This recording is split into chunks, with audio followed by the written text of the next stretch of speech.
नमस्कार दोस्तों, welcome to my channel Omiya Hindi कहानी। मैं ओमिया हिंदी कहानी की तरफ से आप सभी का स्वागत करती हूँ एक नई अनोखी कहानी के साथ। अगर आप लोग मेरे चैनल में नए हैं तो मेरे चैनल को लाइक, सब्सक्राइब और शेयर ज़रूर कर दीजिएगा। हम कहानी स्टार्ट करते हैं। सर्दियों की रात थी, इतना घना कोहरा कि अपने ही एक हाथ का दूसरा हाथ दिखाई नहीं दे रहा था। ऐसे सन्नाटे में जहाँ हर कोई रजाई में दुबका हुआ सो रहा था, इतनी ठंड कि इंसान की हड्डी तक सिकुड़ जा रही थी। वहीं शहर के बाहर दूर किसी वीराने में अलग ही चमक दमक दिखाई दे रही थी। शायद किसी रईस की फुहरता से भरपूर पार्टी का आयोजन किया गया था। वो पूरा वीरान इलाका आज इतनी रात गए भी रोशनी से नहाया हुआ था। पास से देखने पर समझ आ रहा था कि रंग बिरंगे फूलों के साथ आईनों की भी सजावट की गई थी। आईनों को कुछ इस तरह से लगाया गया था कि उसके सामने जाने वाला इंसान एक बार में अपने कई प्रतिबिंब देख सकता था। वहाँ पर उपस्थित लोगों को देखकर पता चल रहा था कि सब के सब रईसजादे हैं, शहर के नामी गिरामी हस्तियों के बच्चे हैं। शायद किसी का जन्मदिन मनाया जा रहा था। अब जाहिर सी बात है, जहाँ पैसे होंगे वहाँ जश्न एकदम धूमधाम से होगा। डांस फ्लोर पर बहुत सी लड़कियां झूम रही थीं, हाथों में वाइन, चेहरे पर छुपा हुआ ढेर सारा मेकअप, बदन में नाम मात्र के छोटे छोटे कपड़े जो इन सर्दियों को भी मुंह चढ़ा रहा था। जो थोड़ा उम्रदराज लोग थे वे अपनी अपनी अलग एक मेजोरिटी बनाए बैठे हुए थे और अपने बच्चों को देखकर बहुत ज़्यादा गौरवान्वित भी महसूस कर रहे थे। ये पार्टी थी शहर के मेयर कांता देवी जी के पुत्र के 24वें जन्मदिन का, जिसका नाम था देवेश त्रिपाठी। देवेश आज अलग ही मस्ती में चूर था। वो बहुत खुश था। उसने अपने सभी अजीज दोस्तों को बुलाया था क्योंकि वो विदेश से अभी अभी पढ़ाई पूरी करके आया था। इसलिए उसने अपने सारे दोस्तों को, नए पुराने, कॉलेज के, स्कूल के सभी लोगों को बुलाया था। इसलिए इस पार्टी में अलग ही जान थी, क्योंकि एक तरह से एक रीयूनियन पार्टी थी। एक तरफ ये पार्टी चल रही थी जहाँ सारे जवान दिल नाच रहे थे, दूसरी तरफ कांता देवी अपने कुछ खास राजनीति अनुभवों के साथ बैठी हुई थी। उन्होंने शहर के कुछ बड़े बड़े बिजनेसमैन को भी बुलाया था। वो उनके साथ बैठ बहुत सारे विषय में चर्चा कर रही थी और बीचों बीच में पार्टी का जायजा भी ले रही थी। काफ़ी देर तक डांस फ्लोर में डांस चलने के बाद कांता जी स्टेज पर आई। उनके स्टेज पर आते ही म्यूजिक को एकदम धीमा कर दिया गया। कांता जी ने माइक संभाला और बोलना शुरू किया कि उनका बेटा विदेश से अभी अभी अपनी पढ़ाई पूरी करके वापस आया है, लेकिन वो नहीं चाहती कि उनका बेटा राजनीति में उतरे, बल्कि उनकी इच्छा है कि उनका बेटा एक सफल वैज्ञानिक बने और देश के हित में नए नए आविष्कार करे। कांता जी ने अपने बेटे देवेश को भी स्टेज पर बुलाया। उन्होंने अपने राजनीति सफर में बहुत ज़्यादा नाम और व्यवहार कमाया था। इसी के साथ माहौल में तालियों की गड़गड़ाहट गूंज उठी। जल्द ही स्टेज पर एक वेटर ट्रॉली में बहुत सा खूबसूरत सा केक लेकर आया। इस केक की खासियत ये थी कि इसे एक के ऊपर 4 फ्लोर का बनाया गया था। उसका रंग सुर्ख लाल था, जो कि रेड वेलवेट केक था। केक की खूबसूरती को बढ़ाने के लिए उसके सबसे ऊपरी हिस्से पर चॉकलेट से देवेश की छोटी सी स्टैचू बनाई गई थी और उसके पीछे बुर्ज खलीफा की एक लंबी सी चॉकलेट की इमारत खड़ी कर दी गई थी और केक के बाकी हिस्सों में चॉकलेट से बने आकार्ड फूलों से सजाया गया था। कहने को तो वहाँ सारे के सारे बहुत रईस लोग थे, लेकिन उसको केक को देखने के बाद कोई भी ऐसा नहीं था जिसका मुंह खुला न रह गया हो। कांता जी ने देवेश को पास बुलाया और उससे केक कटवाया। केक काटने के बाद बाप बेटे ने एक दूसरे को केक खिलाया और कुछ खास परिजनों को केक खिलाने के बाद कांता जी ने कहा कि अब तुम एंजॉय करो, अब उन्हें पार्टी के काम से दिल्ली जाना है, उन्हें यहाँ से निकलना होगा। इतना कहा कर कांता जी अपने खास मित्रों के साथ अपनी गाड़ी में जाकर बैठ गईं और वहाँ से रवाना हो गईं। हालांकि पार्टी ऐसी थी कि वहाँ छोटे बड़े का कोई लिहाज नहीं था, सब अपनी मस्ती में मशगूल थे। फिर भी कांता जी के वहाँ मौजूद होने से हो हल्ला में थोड़ा तो कमी थी, लेकिन उनके जाते ही शोर शुरू हो गया। जो जवानों का जोश दिखाई देने लगा वहाँ शायद इस सन्नाटे में आसमान तक गूंज रहा था। शहर से अलग जंगलों से घिरा हुआ एक छोटा सा कस्बा था। हाड़ मांस को कपा देने वाली कड़कड़ाती रात की ठंड, जिस पर बारिश की हल्की बूंदें हड्डियों तक को कँपाने पर मजबूर कर रही थी। घड़ी टिक टिक करके करीब 2 बजने का संकेत कर रही थी। ये वो समय होता है जब हर कोई अपने घर के भीतर रजाइयों में दुबका हुआ सो रहा होता है। घर के बाहर निकलने की कल्पना मात्र से ही किसी को भी सर्दी लग जाना मुमकिन था। इतनी ठंड और धुंध भरी सड़क में किसी के जूते की आवाज़ बहुत दूर तक ही सुनाई दे जा सकती थी। सड़क के किनारे आपस में दुबक कर सो रहे कुत्तों ने भी सिर उठाकर देखा और वापस और भी ज़्यादा दुबक कर ऐसे सो गए जैसे कब से यहाँ मरे पड़े हों। वो अपनी रफ्तार से चारों तरफ देखता हुआ चला जा रहा था। थोड़ी देर में वो मुड़ कर पीछे देख लेता। उसे देखकर साफ पता चल रहा कि वो किसी के डर से या किसी से बचने के लिए इतनी तेज चल रहा है। एक तो इतनी देर रात का समय, उस पर ठंड का प्रहार और उसे खुद में ही समेट देने वाल पर तुला हुआ था, उसके अकेलेपन को और भी ज़्यादा डरावना बना रहा था। पर इतनी रात को वो किससे भाग रहा था? सड़क में तो दूर तक उसको कोई उसके अलावा नज़र नहीं आ रहा था। इस वक्त शायद दूर आसमान में कहीं कोई तारा भी नज़र आ जाता तो उसे तसल्ली हो जाती कि किसी के साथ होने का।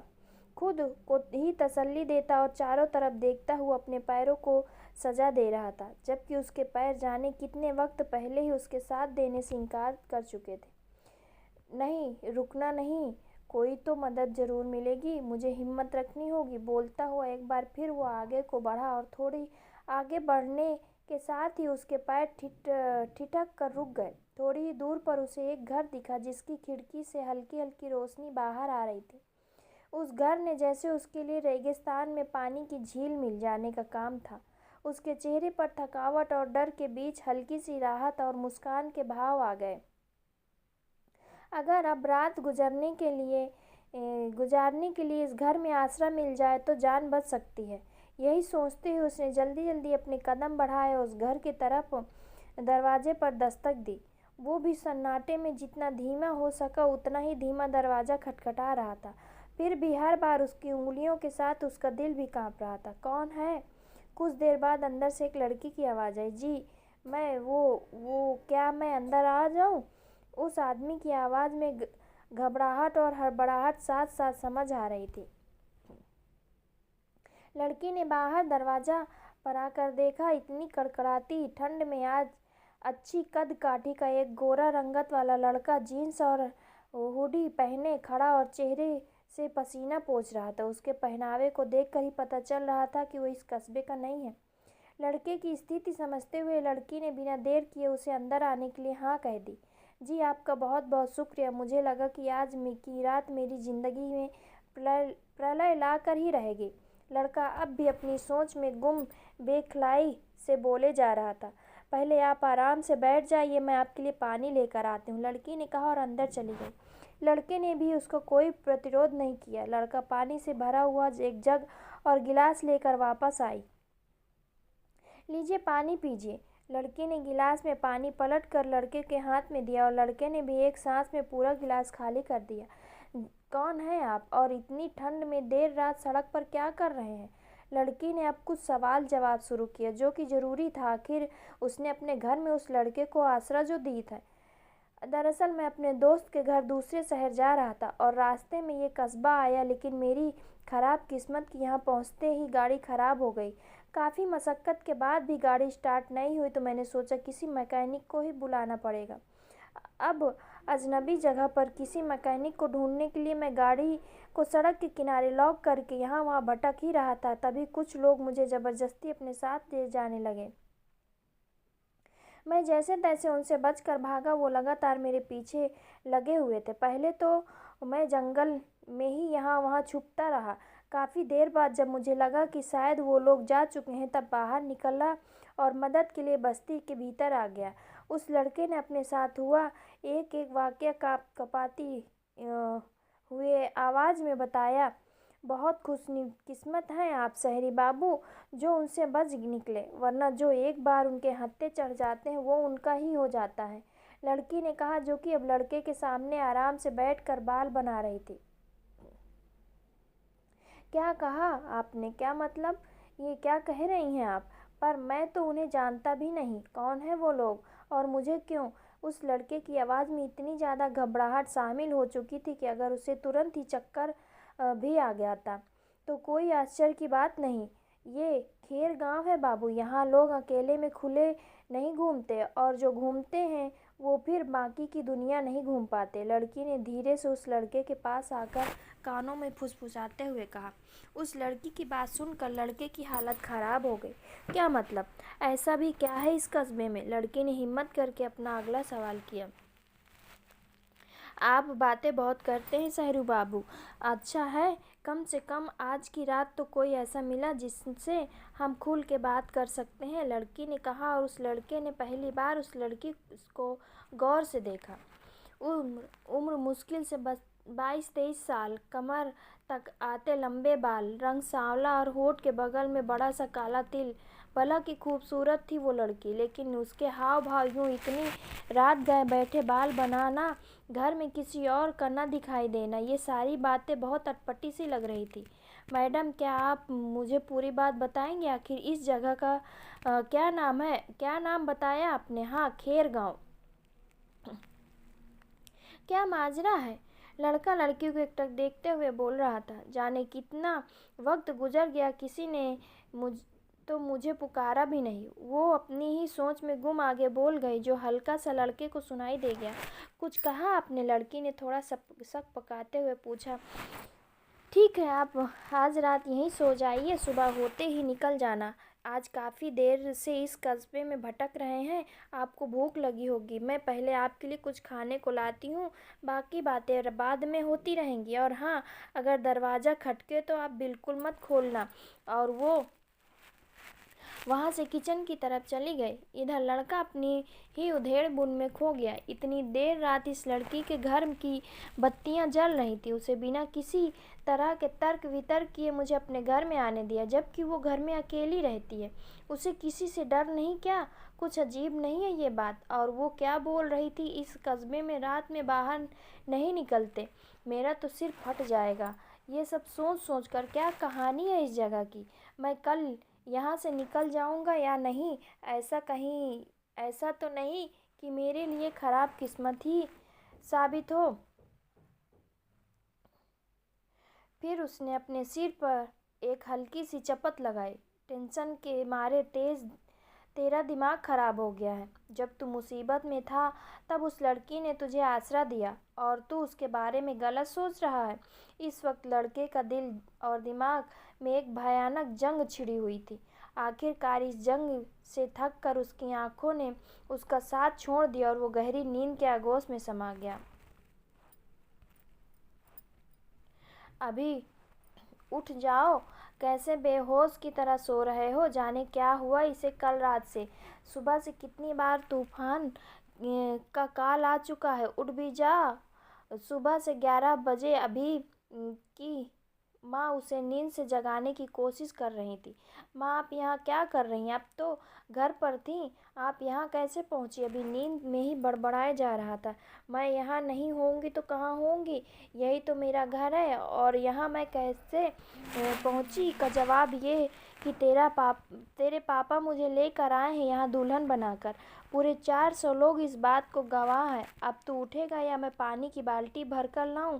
माँ, इतना कहना था कि हड़बड़ाहट कर उठा और अपने चारों तरफ इस तरह देखने लगा मानो दूसरी दुनिया में आ गया है। माँ मैं यहाँ, ये तो अपना घर है ना। मैं तो वहाँ वो लोग और वो लड़की, मैं तो उस लड़की के साथ था रात में और उसी के घर में सो गया था। अभी भी सिर घूमने लगा कि आखिर उसके साथ ये सब क्या हो रहा था। माँ कुछ तो जवाब दो। अभी ने अपना सिर पकड़े पकड़े कुछ खिसियाया सा अपनी माँ की तरफ देख रहा था। वही तो मैं भी पूछना चाहती हूँ कि ये सब क्या हो रहा है। कल तक तूने नाक में दम कर रखा था कि मुझे अपने दोस्त के देवेश के बर्थडे पार्टी में जाना, वहाँ बाकी के सारे दोस्त भी मिले गया और तू रातों रात वापस भी आ गया। जब जाना ही नहीं था तो इतनी महंगी शॉपिंग में पैसे बर्बाद करने की क्या ज़रूरत थी। और किन लोगों और किस लड़की की बात कर रहा है तू? कहीं तूने ऐसी कोई लत तो नहीं लगा ली है? अब माँ का गुस्सा परेशानी में तब्दील होने लगा। अरे नहीं माँ, ऐसी कोई बात नहीं है, बस कल रात की बात कुछ समझ नहीं आ रही है। अभी अपनी माँ के गोद में सिर रखकर लेटा हुआ बोला, क्या हुआ था कल रात को, वही तो हमें भी जानना है। अभी की माँ ने अब मुद्दे पर आते हुए कहा, मुझे कुछ समझ नहीं आ रहा। कल शाम मैं घर से निकला और देर रात रास्ते में मेरी गाड़ी खराब हो गई थी। मैं यहाँ वहाँ मैकेनिक की तलाश में भटक रहा था। काफ़ी देर हो जाने के कारण मैंने एक घर में आसरा लिया। बाकी की बातें अभी ने गोल कर दी ताकि माँ ज़्यादा परेशान न हो। मुझे नींद आ गई था और उठा तो मैं यहाँ था। वही मेरी समझ में नहीं आ रहा कि अभी ने सिर उठाकर माँ की ओर देखा और कहा, हाँ कल मुझे और तेरे पापा को भी हैरानी हुई थी जब तू वापस आया। ना किसी से कुछ कहा, ना किसी की बात का जवाब दिया, सीधा अपने कमरे में जाकर सो गया। और तो और सुबह हमने देखा तेरी गाड़ी भी घर के बाहर नहीं थी। माँ ने अभी को उसके वापस आने की बात बताते हुए कहा। अभी को अब भी कुछ समझ नहीं आ रहा था, आखिर वो घर वापस कैसे आया, कौन लाया उसे वापस, क्या वो लड़की, और उसे कुछ याद क्यों नहीं है, और क्या उसकी गाड़ी अब भी वहीं खड़ी है जहाँ पर खराब हुई थी। अगर ऐसा है तो उसके सवालों का जवाब उसे दोबारा उसी जगह जाकर मिलेगा। मन ही मन वो ये सब सोचकर अभी उठा और नहाने चला गया। मेयर आवाज़, चारों तरफ अफरा तफरी का माहौल था। सारे नौकर सिर झुकाए खड़े थे। घर के बाहर आम दिनों से ज़्यादा पुलिस की आवाजाही हो रही थी और कांता जी किसी से गुस्से में फ़ोन पर बात कर रही थी।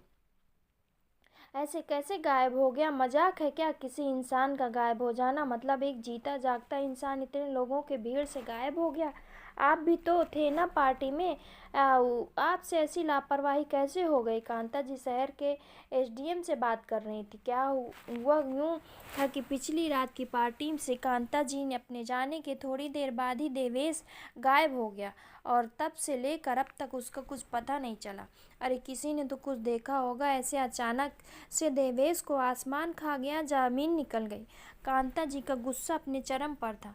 देवेश के गायब होने की खबर मिलते ही कांता जी आधे रास्ते से वापस लौट आई।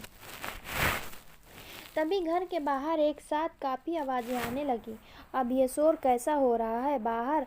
कांता जी गुस्से से अपने पिए को अंदर आते हुए देखकर पूछा। बाहर से आ रहे शोर ने कांता जी के साथ साथ अब वहाँ पर सभी का ध्यान आकर्षित कर दिया। मैडम वो बाहर। कांता जी का पिए बाहर से अंदर आते हुए कुछ बोलने की कोशिश कर रहा। बाहर क्या? पाखंडू राम जी भूत प्रेत देख कर आ रहे हैं क्या?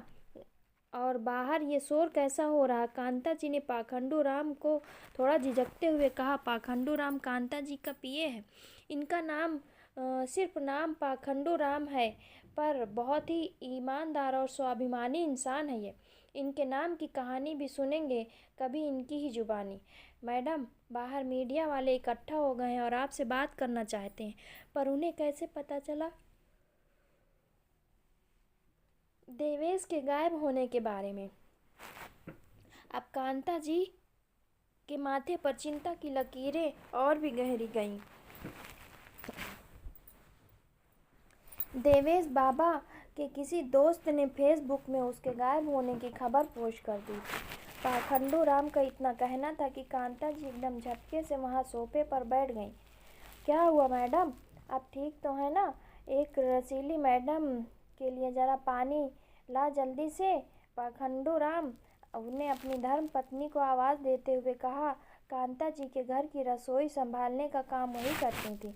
ठीक है पाखंडू राम, पर जिस बात का डर था वही हो गया। कांता जी अपने माथे पर हाथ रखते हुए कहा, क्या मतलब मैडम जी, मैं समझा नहीं।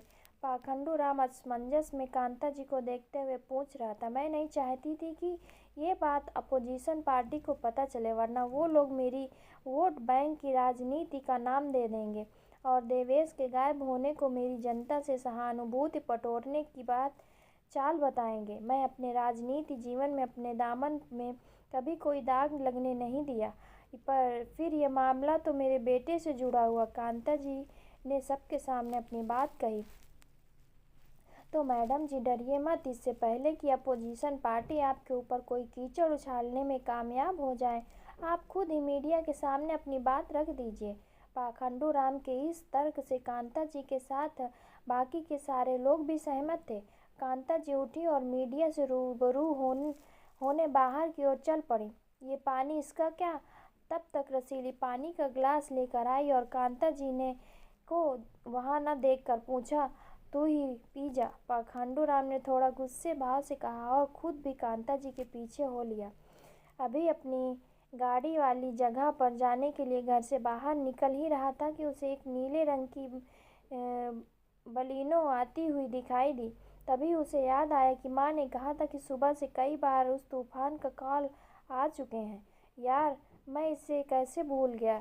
ये तो पेट की बातें भी निकलवा लेती है, इसके सामने तो कोई राज नहीं रखा जा सकता।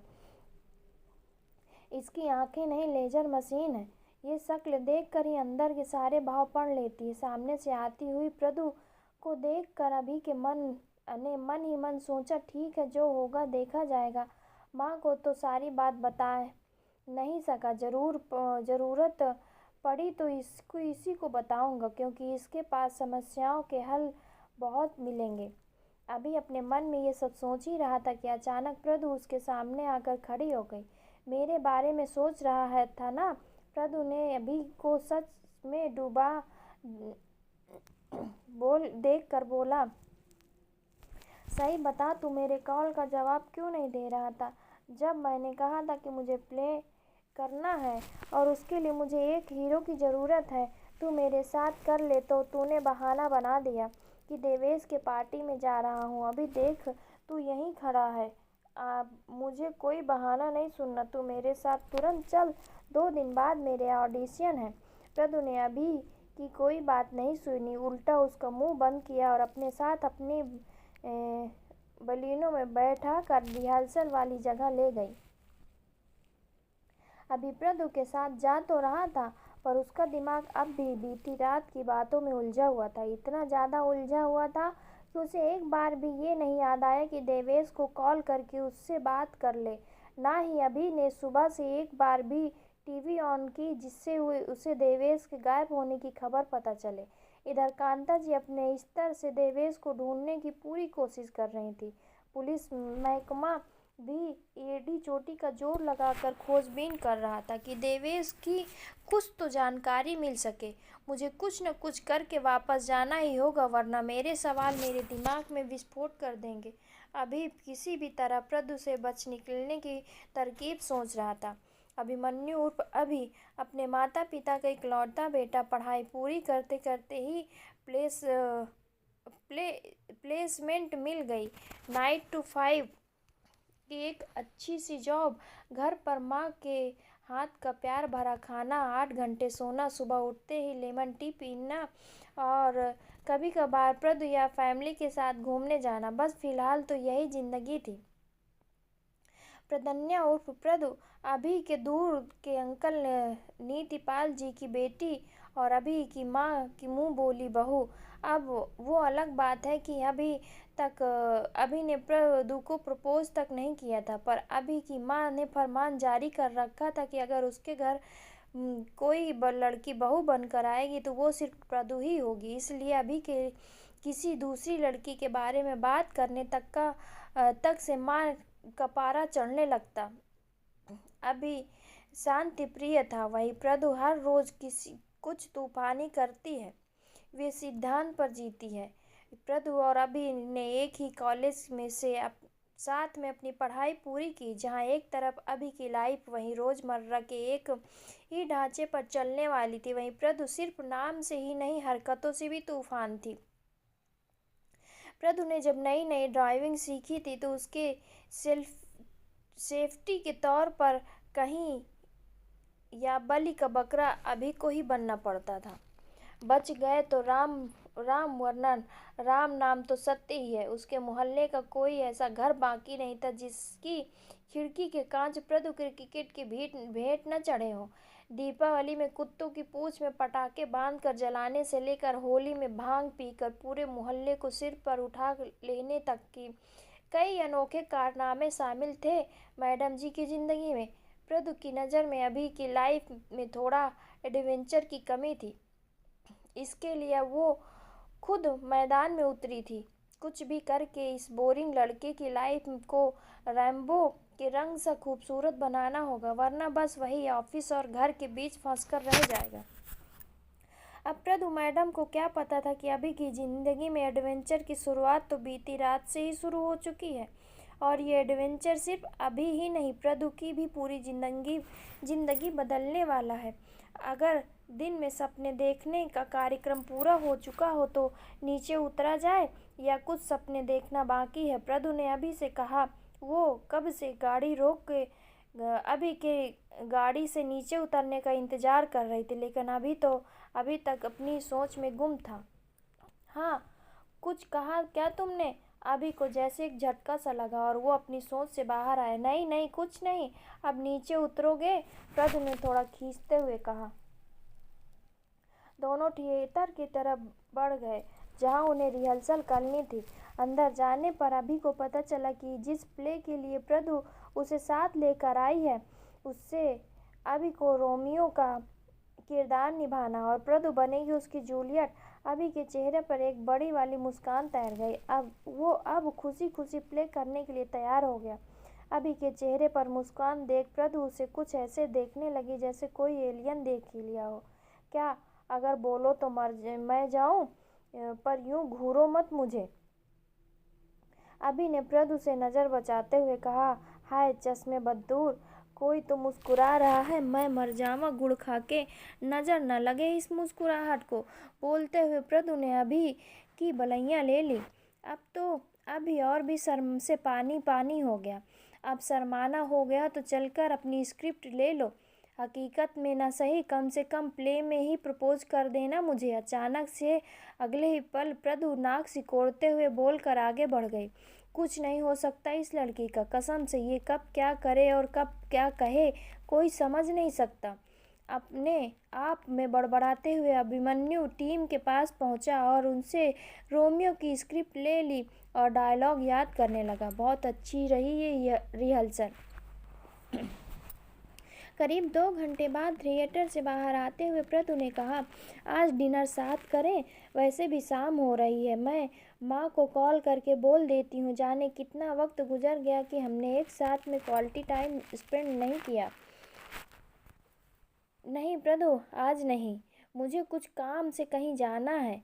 होप यू विल अंडरस्टैंड, अभी ने अनमने ढंग से कहा तो प्रदु ने कोई जवाब नहीं दिया। अच्छा, एक काम करोगी? काम नहीं, हेल्प, जिससे हम रात तक साथ रहेंगे। अभी के मुंह से ये बात सुनते ही प्रदु का मुरझाया चेहरा वापस से खिल उठा। कैसी help? I am always ready to help you, कहते हुए प्रदु ने अभी को आंख मारी और ड्राइविंग सीट का दरवाज़ा खोलने लगी। नहीं, तुम नहीं, इस बार मैं ड्राइविंग करूँगा, क्योंकि जहाँ हमें जाना वो रास्ता सिर्फ मुझे पता है। बोलते हुए अभी ने आकर स्टीयरिंग संभाल ली। बहुत ही जल्द अभी गाड़ी को उसी रास्ते पर दौड़ा रहा था जिस रास्ते से कल वो देवेश की पार्टी में जा रहा था। मुझे कुछ बताओगे हम कहाँ जा रहे हैं?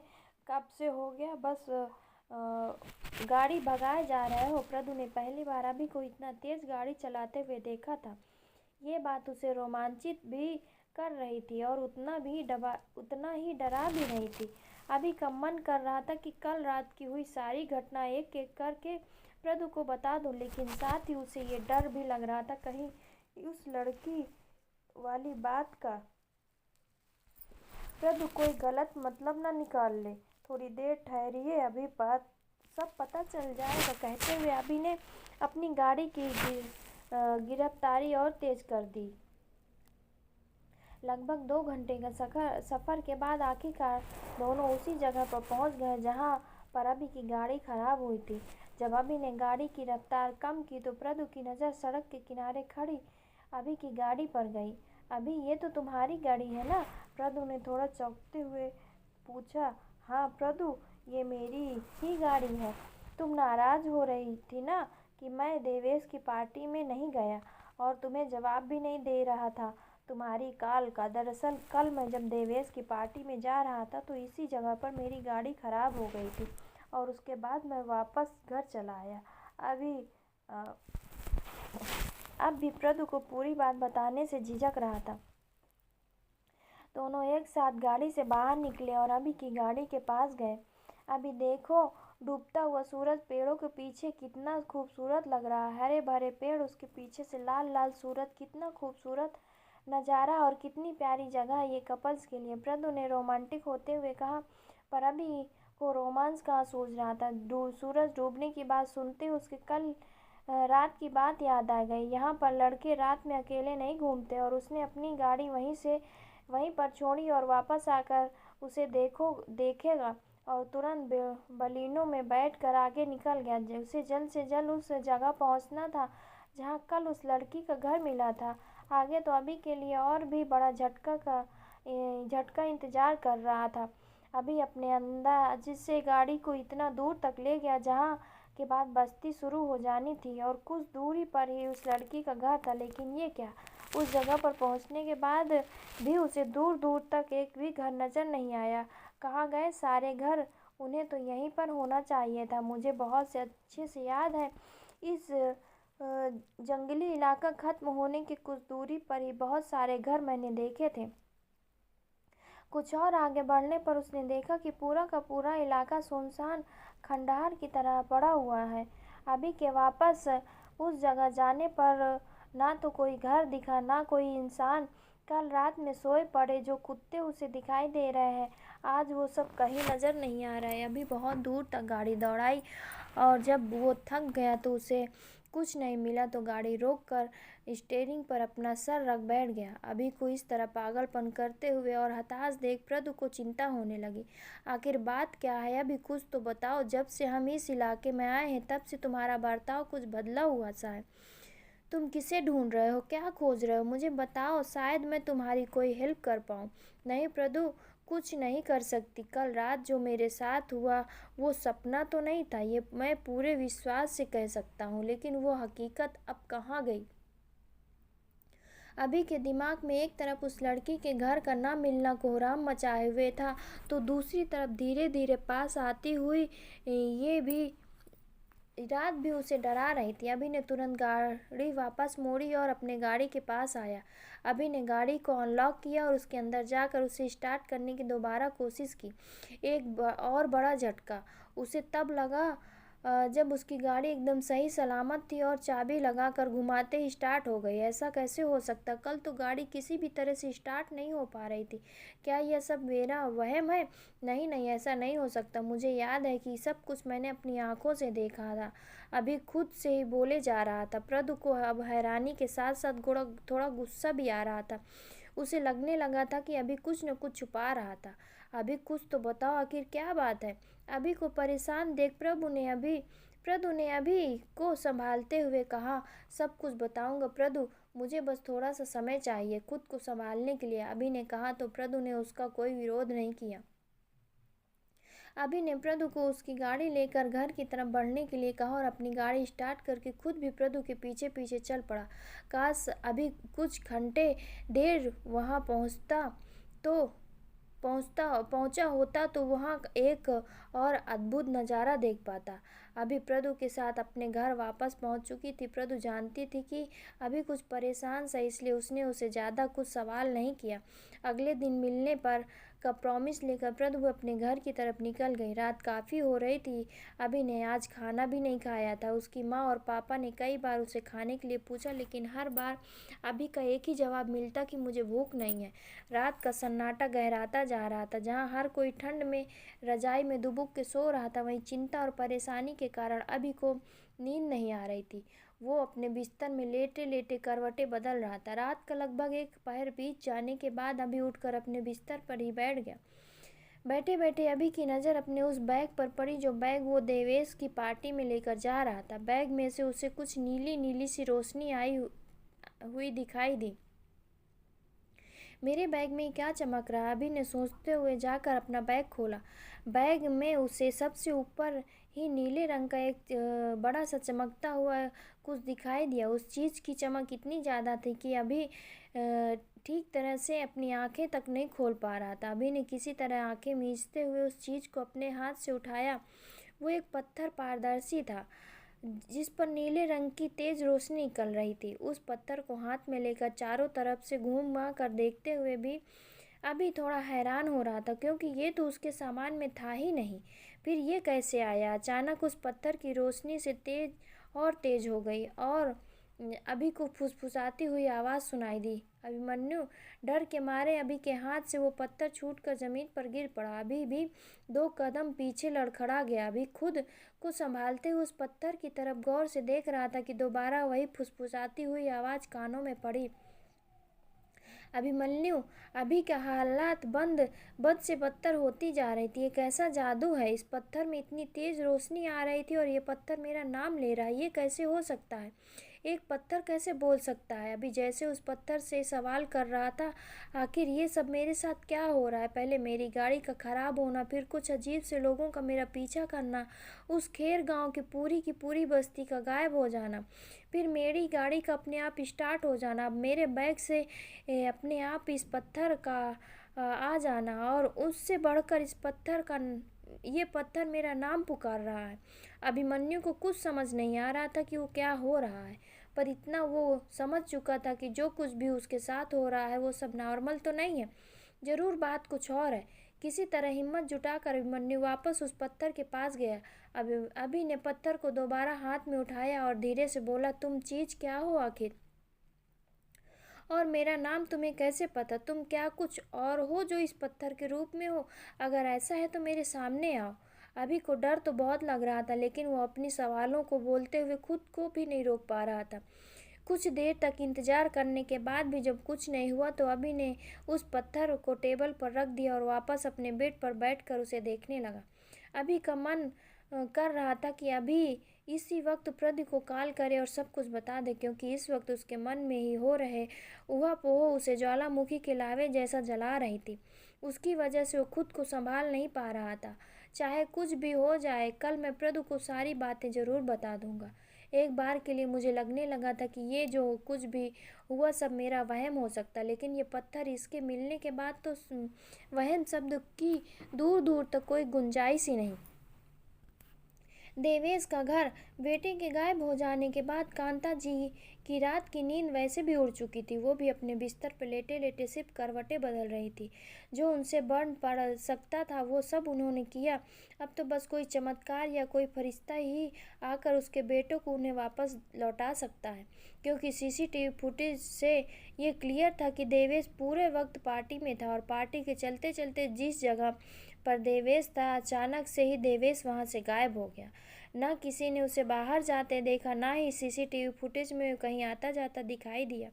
पूरी पार्टी में एक भी ऐसा मेहमान नहीं था जिस पर शक के दायरे पर खड़ा किया जा सके। यूं ही देवेश का पार्टी में भीड़ से गायब हो जाना अपने आप में बहुत बड़ा प्रश्न था। कांता जी बहुत सुलझी हुई और साफ व्यक्तित्व की महिला थी।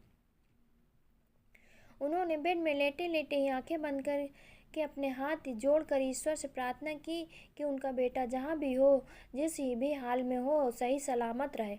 अब तो बस ईश्वर ही कोई चमत्कार कर सकते हैं उनके पास, उनके बेटे के अलावा कोई नहीं है। ईश्वर ने बेटे को सही सलामत मेरे पास वापस लौटा दीजिए। कोई तो ऐसा फरिश्ता होगा जो मेरे बेटे तक मुझे पहुंचा सके। इतना कहते कहते कांता जी की आंखों से झरझर करके आंसू बहने लगे। प्रदु के लिए आज की रात कुछ खास सुकून देने वाली नहीं थी। वो भी आज की सारी चीज़ें के बारे में सोचकर करवट बदल रही थी। अभी को भी आखिर आज क्या हुआ था? कौन सी बात उसे खाए जा रही थी? वो पगलों की तरह किसे ढूंढ रहा था? क्या चीज़ थी जिसके लिए वो बार बार कह रहा था यही होना चाहिए, यही होना चाहिए? इन सब सवालों का जवाब कल अभी से मिलकर ही पता चलेगा। चाहे कुछ भी हो जाए, वो सच्चाई जानकर ही रहेगी और अभी का साथ कभी नहीं छोड़ेगी। इधर अभी अपने कमरे में बिस्तर पर बैठा हुआ उस पत्थर को निहार रहा था। उसके मन में प्रश्नों के बवंडर तैर रहे थे। आखिर ये पत्थर अब बोल क्यों नहीं रहा है? इसने मेरा नाम पुकारा था, मैंने बहुत अच्छी तरह सुना था। और ये मेरे पास आया कैसे? किसने रखा मेरे बैग में? और जो कल रात हुआ था वो सब क्या था? अभी ने इतना कहा ही था कि उसके पीछे से एक और आवाज़ सुनाई दी, माया जाल। अभी अपने सवालों के जवाब तलाश ही रहा था कि जो बीती हुई रात हुआ था वो सब क्या था। वो अभी ने खड़े होकर पलट कर देखा। उसे अपने पीछे एक आकृति खड़ी नजर आई। अभी हद से ज़्यादा डर गया और बेहोश होकर वहीं ज़मीन पर गिर गया। कुछ देर बाद जब अभी को होश आया तो उसने खुद को अपने बिस्तर पर पाया और बगल में एक आवाज़ आई, अब आप ठीक तो है ना श्रीमान अभिमन्यु? अभी कुछ इस तरह अपने बिस्तर से कूद कर दूसरी तरफ दीवार पर जा लगा जैसे बिस्तर में स्प्रिंग लगी हो। कौन कौन हो तुम? अभी के मुंह से शब्द नहीं निकल पा रहे थे। हमारा नाम ब्लिंकस। अभी के बिस्तर में बैठी उस आकृति का उत्तर, ब्लिंकस? कौन ब्लिंकस? और तु, तुम हो कौन? यहाँ मेरे घर में, मेरे कमरे में और मेरे बिस्तर में क्या कर रहे हो? अभी डर के मारे हकलाता हुआ पूछ रहा था। आप डर क्यों रहे श्रीमान अभिमन्यु? हम हानि रहित हैं, हम आपको कोई नुकसान नहीं पहुंचाएंगे। ब्लिंकस ने अभी को बहुत ज़्यादा डरा हुआ देखकर कहा, डर क्यों रहे हैं? खुद को देखा है कभी? तुम्हें देखकर तो अच्छे अच्छों की जान निकल जाए। अभी ने थोड़ा सा खुद को संभालते हुए कहा, हमारे लोग कहते हैं कि अपनी प्रजाति के हम सबसे अनूठे, नायाब और खूबसूरत जीव हैं। आपको पता है श्रीमान, हम एक अकेले ऐसे जीव हैं जिनके पास 6 आँखें हैं और हमारी सारी आँखें अलग अलग दिशाओं में अलग अलग चीज़ों को देख सकती हैं। ब्लिंकस उठकर आईने के सामने गए और आईने में खुद को देखते हुए इतराने लगा और कहा, वो सब ठीक है पर मुझे तुम्हारी खूबसूरती का गुणगान नहीं सुनने। तुम हो कौन और मेरे घर में क्या कर रहे हो? पहले मुझे इसका जवाब दो। ब्लिंकस से बात करते हुए अभिमन्यु का डर अब थोड़ा थोड़ा कम हो रहा था। बताया तो अभी कि हम ब्लिंकस हैं। क्या आपको बातें ज़्यादा देर तक याद नहीं रहती श्रीमान? अब और मैं यहाँ क्यों हूँ इसका जवाब तो उधर लिखा है। ब्लिंकस ने उस चमकते हुए पत्थर की तरफ इशारा करते हुए कहा। तो क्या वो पत्थर तुमने मेरे बैग में रखा है? अगर हाँ तो क्यों? और ये सब मेरे साथ ही क्यों हो रहा है? अभिमन्यु बीते वक्त से काफ़ी परेशान था, इसलिए अब उसका डर गुस्से में बदल गया। अब आप अभी गुस्से में हैं श्रीमान? पहले आप आराम से हमारी बात सुनिए, उसके बाद आपको जो कहना है वो आराम से सुनेंगे। ब्लिंकस अभिमन्यु के सामने आकर खड़ा हो गया। बोलिए, क्या बोलना चाहते हैं? अभी गुस्से में तो था, फिर भी उसने शांत होकर ब्लिंकस की पूरी बात सुनना ही समझदारी समझा। क्या आप ये मानते हैं श्रीमान कि दुनिया में बहुत कुछ ऐसा है जिसके बारे में इंसान बिल्कुल भी नहीं जानते? ब्लिंकस ने अभी से पूछा। हाँ बिल्कुल मानता हूँ, अभी ने सपाट सा जवाब दिया। तो समझ लीजिए हम भी उन्हीं कुछ चीज़ों में से एक हैं जिनका वजूद तो है पर होकर भी नहीं। हम आपकी ही दुनिया में रहते हैं लेकिन इंसानों से अलग। हमारा वजूद इंसानों से छुपा हुआ, क्योंकि कहीं ना कहीं हम और इंसान जब भी आपस में आमने सामने आए हैं तब सिर्फ और सिर्फ नुकसान ही हुआ है, कभी हमारा तो कभी इंसानों का। ब्लिंकस अपनी बात बोल ही रहा था कि अभी ने उन्हें बीच में टोक दिया। तो क्या आप लोग आत्माएं या फिर एलियन? अभिमन्यु ने ब्लिंकस से पूछा। नहीं श्रीमान, हम एलियन नहीं हैं, क्योंकि हम आपके ही ग्रह के निवासी हैं, और हम आत्मा भी नहीं हैं क्योंकि हमारी भी मौत हो मौत होती है और आत्माएं कभी नहीं मरती, बल्कि वो मुक्त होती हैं। हमें छुप कर रहना पड़ता है क्योंकि हमें देखकर लोग डर जाते हैं और हम पर हमला करते हैं। और सबसे अहम बात, कहते हुए ब्लिंकस मायूस होकर बैठ गया। क्या? क्या वो अहम बात? अभी ने उत्सुकता से पूछा। आपका वो बात जानने का समय नहीं आया अभी तक। जब उचित समय होगा तो हम खुद आपको बता देंगे, ब्लिंकस ने अभी के कंधे में हाथ रखते हुए कहा। औच! आपका हाथ है कि हथौड़ा? कितना वजनी है। मुझे ऐसा लगा जैसे किसी ने क्विंटल भर का पत्थर मेरे कंधे पर रख दिया। अभी ने खुद को थोड़ा पीछे सरकाते हुए कहा।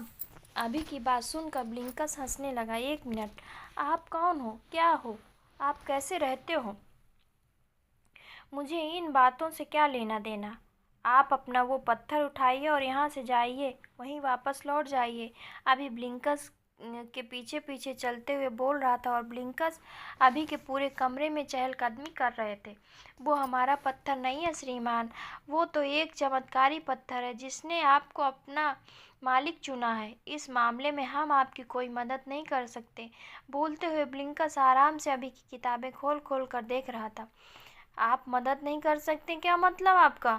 पहले वो पत्थर मेरे बैग में खुद ब खुद आ गया, फिर आप मेरे कमरे में प्रकट हो गए और आप कह रहे हैं कि आप कुछ नहीं कह सकते। और वो मेरी किताबें वापस जगह पर रखिए। मुझे पसंद नहीं मेरी चीज़ों को कोई यहाँ वहाँ रखे। और हाँ, मुझे शॉर्टकट में अभी बोल सकते हैं आप। बार बार ये श्रीमान श्रीमान कहना बंद कीजिए। बुजुर्गों वाली फीलिंग आ रही है मुझे। अभी कहते हुए ब्लिंकस के हाथ से अपनी किताब लेकर वापस उसकी जगह पर रख दी। आपको हमारी बातों पर भरोसा नहीं है तो आप खुद आजमा कर देख सकते हैं श्रीमान। हमारा मतलब अभी वो क्या है ना, हमने पढ़ा है कि आप इंसान किसी दूसरे की को सम्मान देने के लिए श्रीमान शब्द का प्रयोग करते हैं।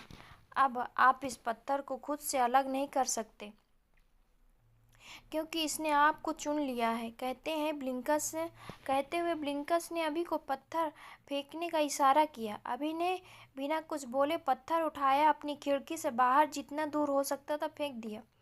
अभी पत्थर को फेंक कर बहुत खुश हो रहा था, लेकिन जब उसने पलट कर ब्लिंकस को मुस्कुराते हुए देखा तो उसके माथे की लकीरें गहरी हो गई। क्या? ऐसे क्यों मुस्कुरा रहे हो? वो आफत तो गई, अब आप भी निकलो यहाँ से। अभी बोल ही रहा था कि ब्लिंकस ने अभी के पीछे की तरफ इशारा किया। अभी ने मुड़ कर देखा तो वो पत्थर जितनी तेजी से अभी ने बाहर फेंका था उससे कहीं ज़्यादा तेज रफ्तार से हवा में वापस चला आ रहा था और अभी के पास पहुंचकर वो पत्थर शांत होकर ज़मीन पर गिर गया। आप कुछ नहीं कर सकते श्रीमान, इसे आप कहीं भी फेंक दीजिए, छुपा दीजिए, खुद कहीं छुप जाइए, ये आपके पास ही आएगा। ब्लिंकस ने आराम से खिड़की पर चढ़ते हुए कहा। अरे रुकिए, आप कहाँ जा रहे हैं? और इसने मुझे मालिक चुना है, पर क्यों? और क्या सब बातों का खेर गांव से कोई संबंध है? मुझे बताइए। अभी ने ब्लिंकस को रोकते हुए और पत्थर को हाथ में उठाते हुए कहा। हम आपको सब कुछ बताएंगे, परंतु अभी हमें जाना होगा। सूरज निकलने से पहले हमें अपने आवास तक पहुंचना होगा, वरना बड़ी मुश्किल हो जाएगी। कहते हुए ब्लिंकस खिड़की से बाहर कूद गए। रात का अंतिम पहर भी बीतने वाला था। ब्लिंकस चले गए और अभी को छोड़ गए और भी ढेर सारे सवालों के साथ। अभी ज़्यादा थक चुका था कि वो अपने हाथों में पत्थर लिए ही बिस्तर में लुढ़क कर सो गया। सूरज सर पर चढ़ाया था और अभी कितनी सुकून की नींद सोया था। पता नहीं ये नींद थकावट की वजह से आई थी या फिर उस पत्थर का कोई चमत्कार था जो अभी सुकून से सो रहा था। अभी उठो, उठ जा अभी, देख सूरज सिर पर चढ़ाया, कितनी देर तक सोएगा? अभी की माँ कमरे के अंदर आते हुए आवाज़ लगाई। माँ की आवाज़ कानों में पड़ते ही अभी तुरंत उठ बैठा, क्योंकि उसे पता था कि माँ ज़्यादा देर तक आवाज़ नहीं लगाएगी, बल्कि पानी की बाल्टी लेकर आएगी और किसी तरह का कोई सवाल जवाब ना करने का कोई मतलब नहीं होगा, क्योंकि माँ के पास हर सवाल का बहुत अच्छा जवाब होता है। इसलिए भलाई इसी में है कि बेटा तू उठ जाए और तैयार होकर ऑफिस के लिए निकल जाए। अभी जल्दी जल्दी नहा धोकर तैयार हुआ और ऑफिस के लिए निकलने लगा, तभी माँ की आवाज़ आई, अभी नाश्ता कर ले, टिफ़िन तो ले ले। नहीं माँ, अभी तो मुझे भूख नहीं है और लंच मैं कैंटीन में कर लूँगा। बोलते हुए अभी घर के बाहर निकल गया। गाड़ी में बैठने से पहले उसने प्रदु को कॉल किया। मिल गई तुम्हें फुर्सत मुझे कॉल करने की। मैं कल रात से इंतज़ार कर रही हूँ, शायद तुम्हारा कॉल आए तो मुझसे कुछ बात करो, पर नहीं, तुम्हें तो पड़ी ही नहीं मेरी। प्रदु ने झूठा गुस्सा दिखाते हुए कहा। ऐसी बात नहीं है प्रदु, मैं तुमसे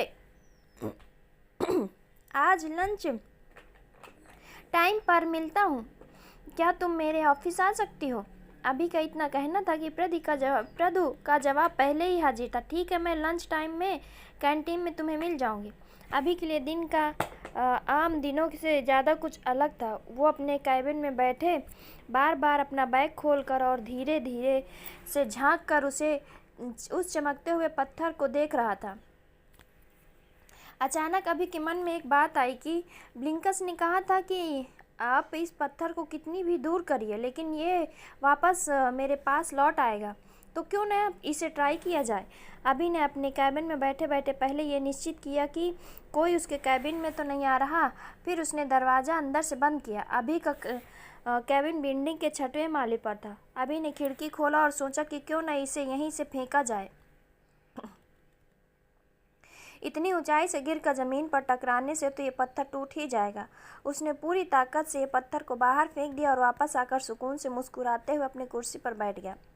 पर यह क्या, जब तक अभी आकर अपनी कुर्सी पर बैठता वो पत्थर पहले से ही वापस आकर उसके सामने टेबल पर रखा हुआ था। अभी ने उठकर अपने कैबिन की अलमारी में पत्थर को रखा और ढेर सारा सामान पत्थर के ऊपर रख दिया और अलमारी को लॉक कर दिया। अब तो संभव ही नहीं कि यह निकल कर आ सके।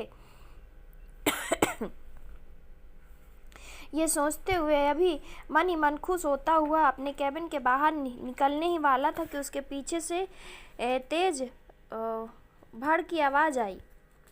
अभी ने मुड़कर देखा तो लॉक अलमारी को तोड़कर पत्थर बाहर निकल आया और अलमारी में उस पत्थर के डिजाइन का एक बड़ा सा सुराग बन चुका था। अभी ने अपना माथा पीट लिया। अब बस उसे इंतजार था दोबारा लिंकन से मिलने का। अभी की नज़र घड़ी पर गई। घड़ी पर 2 बजने वाले थे। अभी का लंच टाइम 1:30 बजे शुरू हो जाता था। सीट में कैसे भूल गया कि सुबह प्रदु को मैंने लंच टाइम में कैंटीन में बोला था। आनन फानन में सामान उठाता हुआ कैंटीन की तरफ भागा। कैंटीन में प्रदु पहले से ही बैठी अभी का इंतज़ार कर रही थी।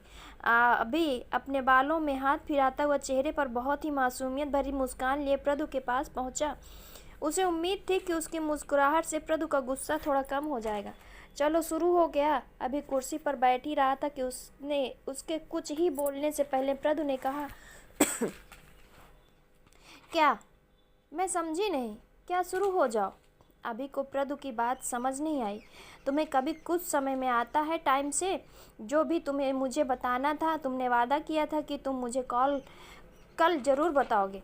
अब शुरू हो जाओ। शुरू से क्या क्या हुआ था, और देखो झूठ बोलने की कोशिश मत करना, वरना अच्छा नहीं होगा। मैं आंटी को सब कुछ बता दूंगी, फिर तुम जानते हो आंटी को। प्रदु ने खुल्लम खुल्ला अभी को उसकी माँ के नाम की धमकी दे दी। अरे धमकी क्यों देती हो? बता रहा हूँ, रुको तो जरा। मैंने जब कहा है कि बताऊंगा तो बताऊंगा ना। पहले कुछ ऑर्डर तो कर ले, मैंने सुबह से कुछ नहीं खाया, मुझे भूख लगी है। कहते हुए अभी उठकर काउंटर पर गया। उसने अपने लिए वेज स्प्रिंग रोल और लार्ज बर्गर का ऑर्डर दिया। उसने प्रदु की तरफ देखा, उससे पूछा कि क्या खाओगे, तो प्रदु ने कहा कि वो घर से खाना खा कर आई है, उसे सिर्फ कॉफ़ी चाहिए।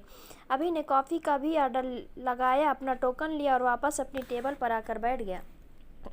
तो क्या खाना आने तक मौन व्रत रखने का इरादा है? उसके बाद लंच ब्रेक खत्म हो जाएगा और तुम्हें वापस भागना होगा। प्रदु ने अभी को ताना फेंक कर मारा। बताता हूँ यार, ये लड़की भी ना नहा धोकर पीछे पड़ जाती है। कैसे बताऊँ इसे कि जो कुछ भी मुझे बताना है उस पर भरोसा करना आसान नहीं। अभी अपने टोकन को हाथ में घुमाते हुए कैंटीन में बैठे बाकी लोग की तरफ देखते हुए खुद ने बड़बड़ाए जा रहा था। अब बोलोगे या मुहूर्त निकलवाना पड़ेगा? प्रदु अपनी दोनों हाथों को आपस में बांधकर कुर्सी से टिक कर आराम से बैठ गई। अच्छा ठीक है, बताता हूँ। बात यह है कि टोकन नंबर 65 का ऑर्डर तैयार है, कृपया काउंट में आकर ले लीजिए। अनाउंसमेंट होने लगी। अभी का टोकन नंबर 65 था। अभी धीरे से सॉरी बोलता हुआ उठकर अपना लंच और प्रदु के लिए कॉफ़ी लेने चला गया।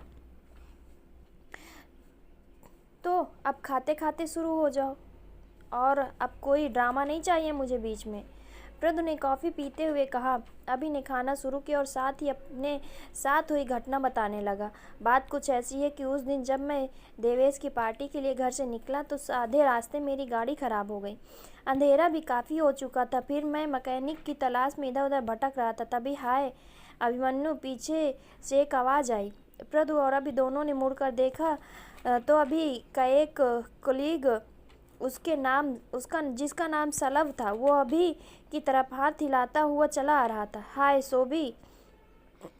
ऑफिस के सभी लोग उसे सोबी कहकर बुलाते थे, तो अभी ने भी वही कहा।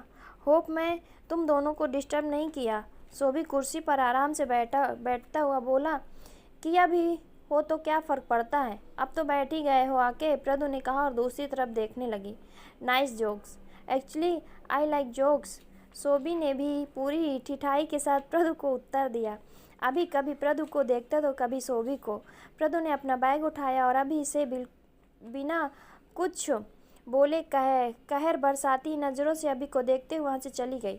अभी चाह कर भी कुछ नहीं कर सकता, क्योंकि सोबी के सामने कोई बात हो ही नहीं सकती थी। अच्छा तू बता, आज मेरे पास कैसे आ गया? कुछ काम था? वरना तो बॉस के कैबिन के सिवा कहीं और दिखाई नहीं देता। अभी ने सोबी की तरफ रफा दफा करने के इरादे से सीधा का सा सवाल किया। अरे यार तू भी कैसी बात करता है यार, है तू अपना, वो बात अलग है, बॉस को मक्खन लगाने में मज़ा ही कुछ और है। अब देखना, बॉस ने इस महीने मुझे प्रमोशन के साथ साथ कंपनी की तरफ से एक नया फ्लैट भी दे दिया।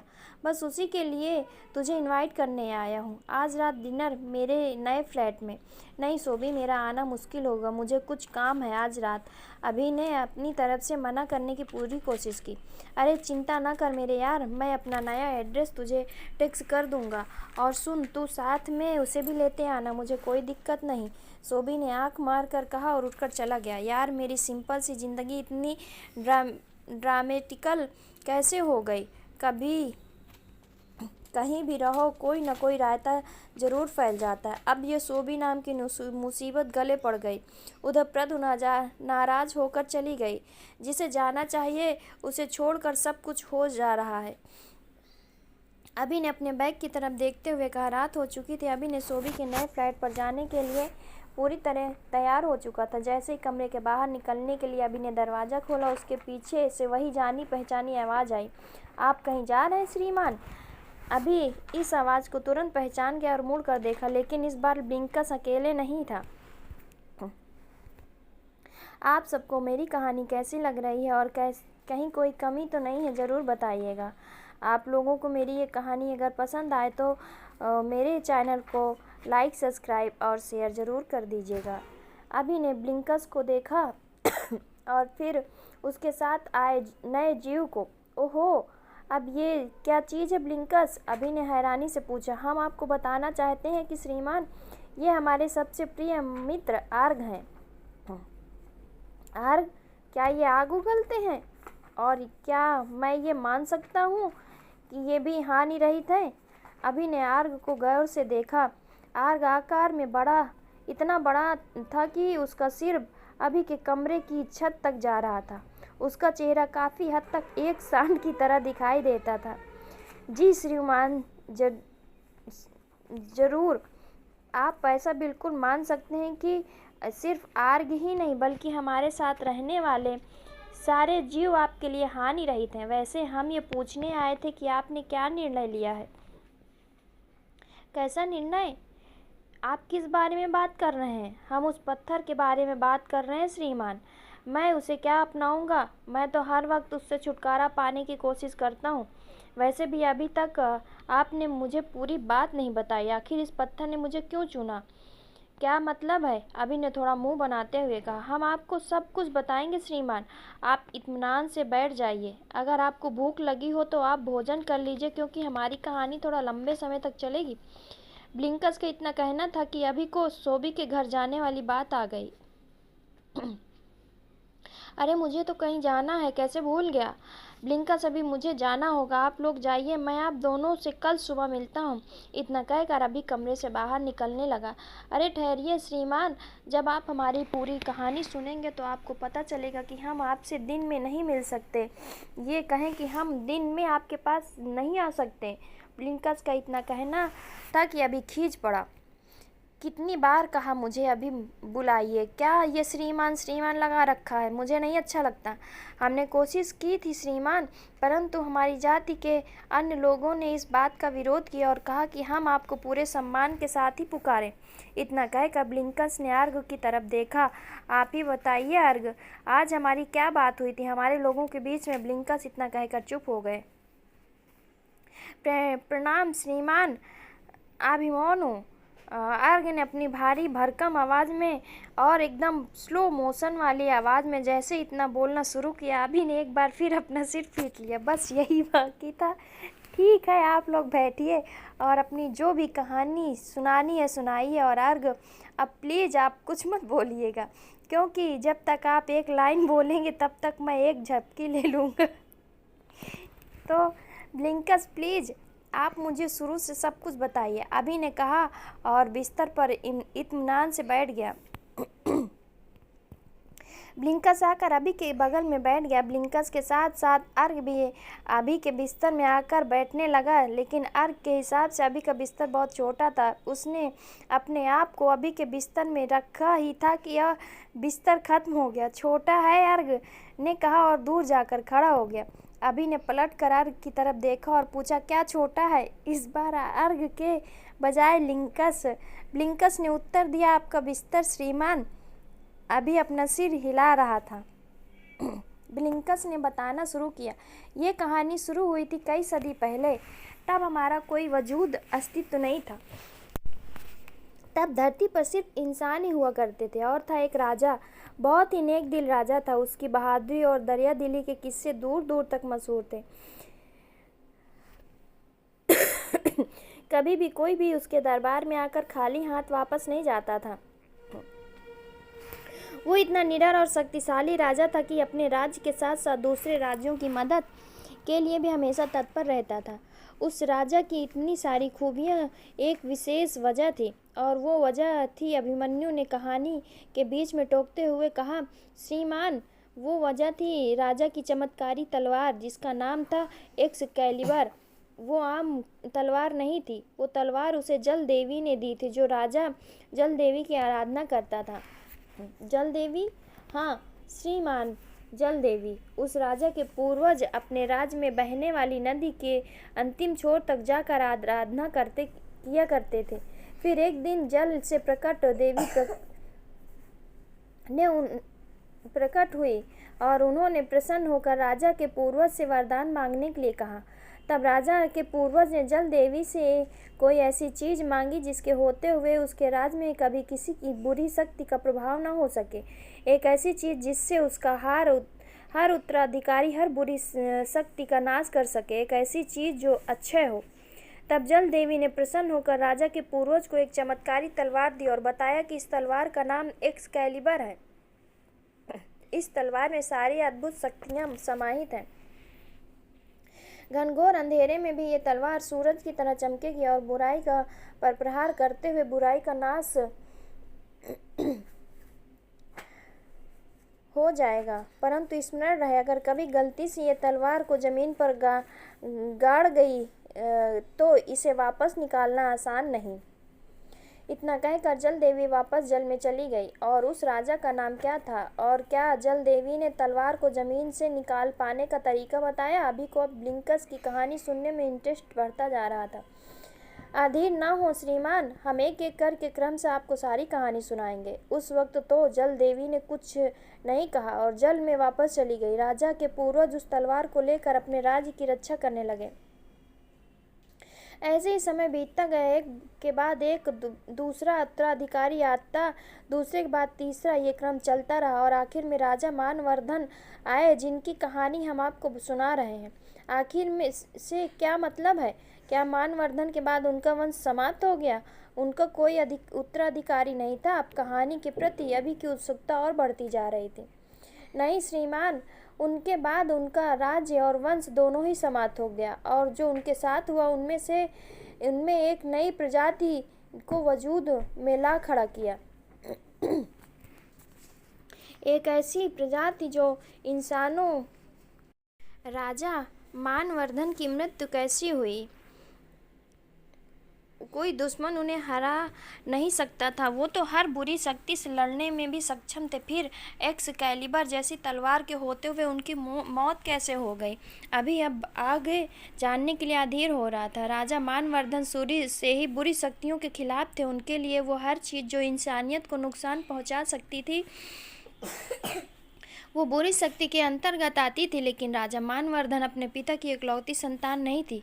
उनकी एक बहन भी थी। राजा मानवर्धन जितने सात्विक प्रवृत्ति और दैविक शक्तियों पर भरोसा करने वाले थे, उनकी बहन उतनी ही तामसिक और आसुरी शक्तियों पर भरोसा करने वाली थी। उनकी बहन को मंत्र, तंत्र, टोना, काला जादू जैसी चीज़ों पर बहुत रुझान आता था। फिर क्या? राजा ने बहुत कोशिश की अपनी बहन को समझाने की, पर वो मानी नहीं, और आखिरकार वही हुआ जो नहीं होना चाहिए था। ऐसा क्या हुआ? राजा की बहन सिर्फ अपने राज पर ही नहीं बल्कि पूरे धरती पर राज करना चाहती थी। इसलिए उसने काले जादू और मंत्र तंत्र का एक नए और विचित्र प्राणी को पैदा किया, ताकि सारे इंसान उसके गुलाम बनकर रहें, और जो ना समझे उसे उस प्राणी को खत्म कर दे। बाप रे, इतनी भयानक थी राजा की बहन? मुझे नहीं पता था। कुर्सी का खेल सदियों से चला आ रहा है, मतलब सगे भाई बहन के बीच भी। ये सोचने वाली बात है। अभी ने अपनी बात कही, लेकिन इसके आगे अभी ने जो सवाल किया उसके बाद तो माहौल में सन्नाटा छा गया। वैसे राजा मानवर्धन की बहन का क्या नाम था? ब्लिंकस और अर्ग ने एक साथ अभी की तरफ देखकर चुप रहने को कहा। कोई उनका नाम नहीं लेता। सदियां गुजर गई, पर उनका नाम लेना प्रतिबंधित है। वो नाम श्रापित है।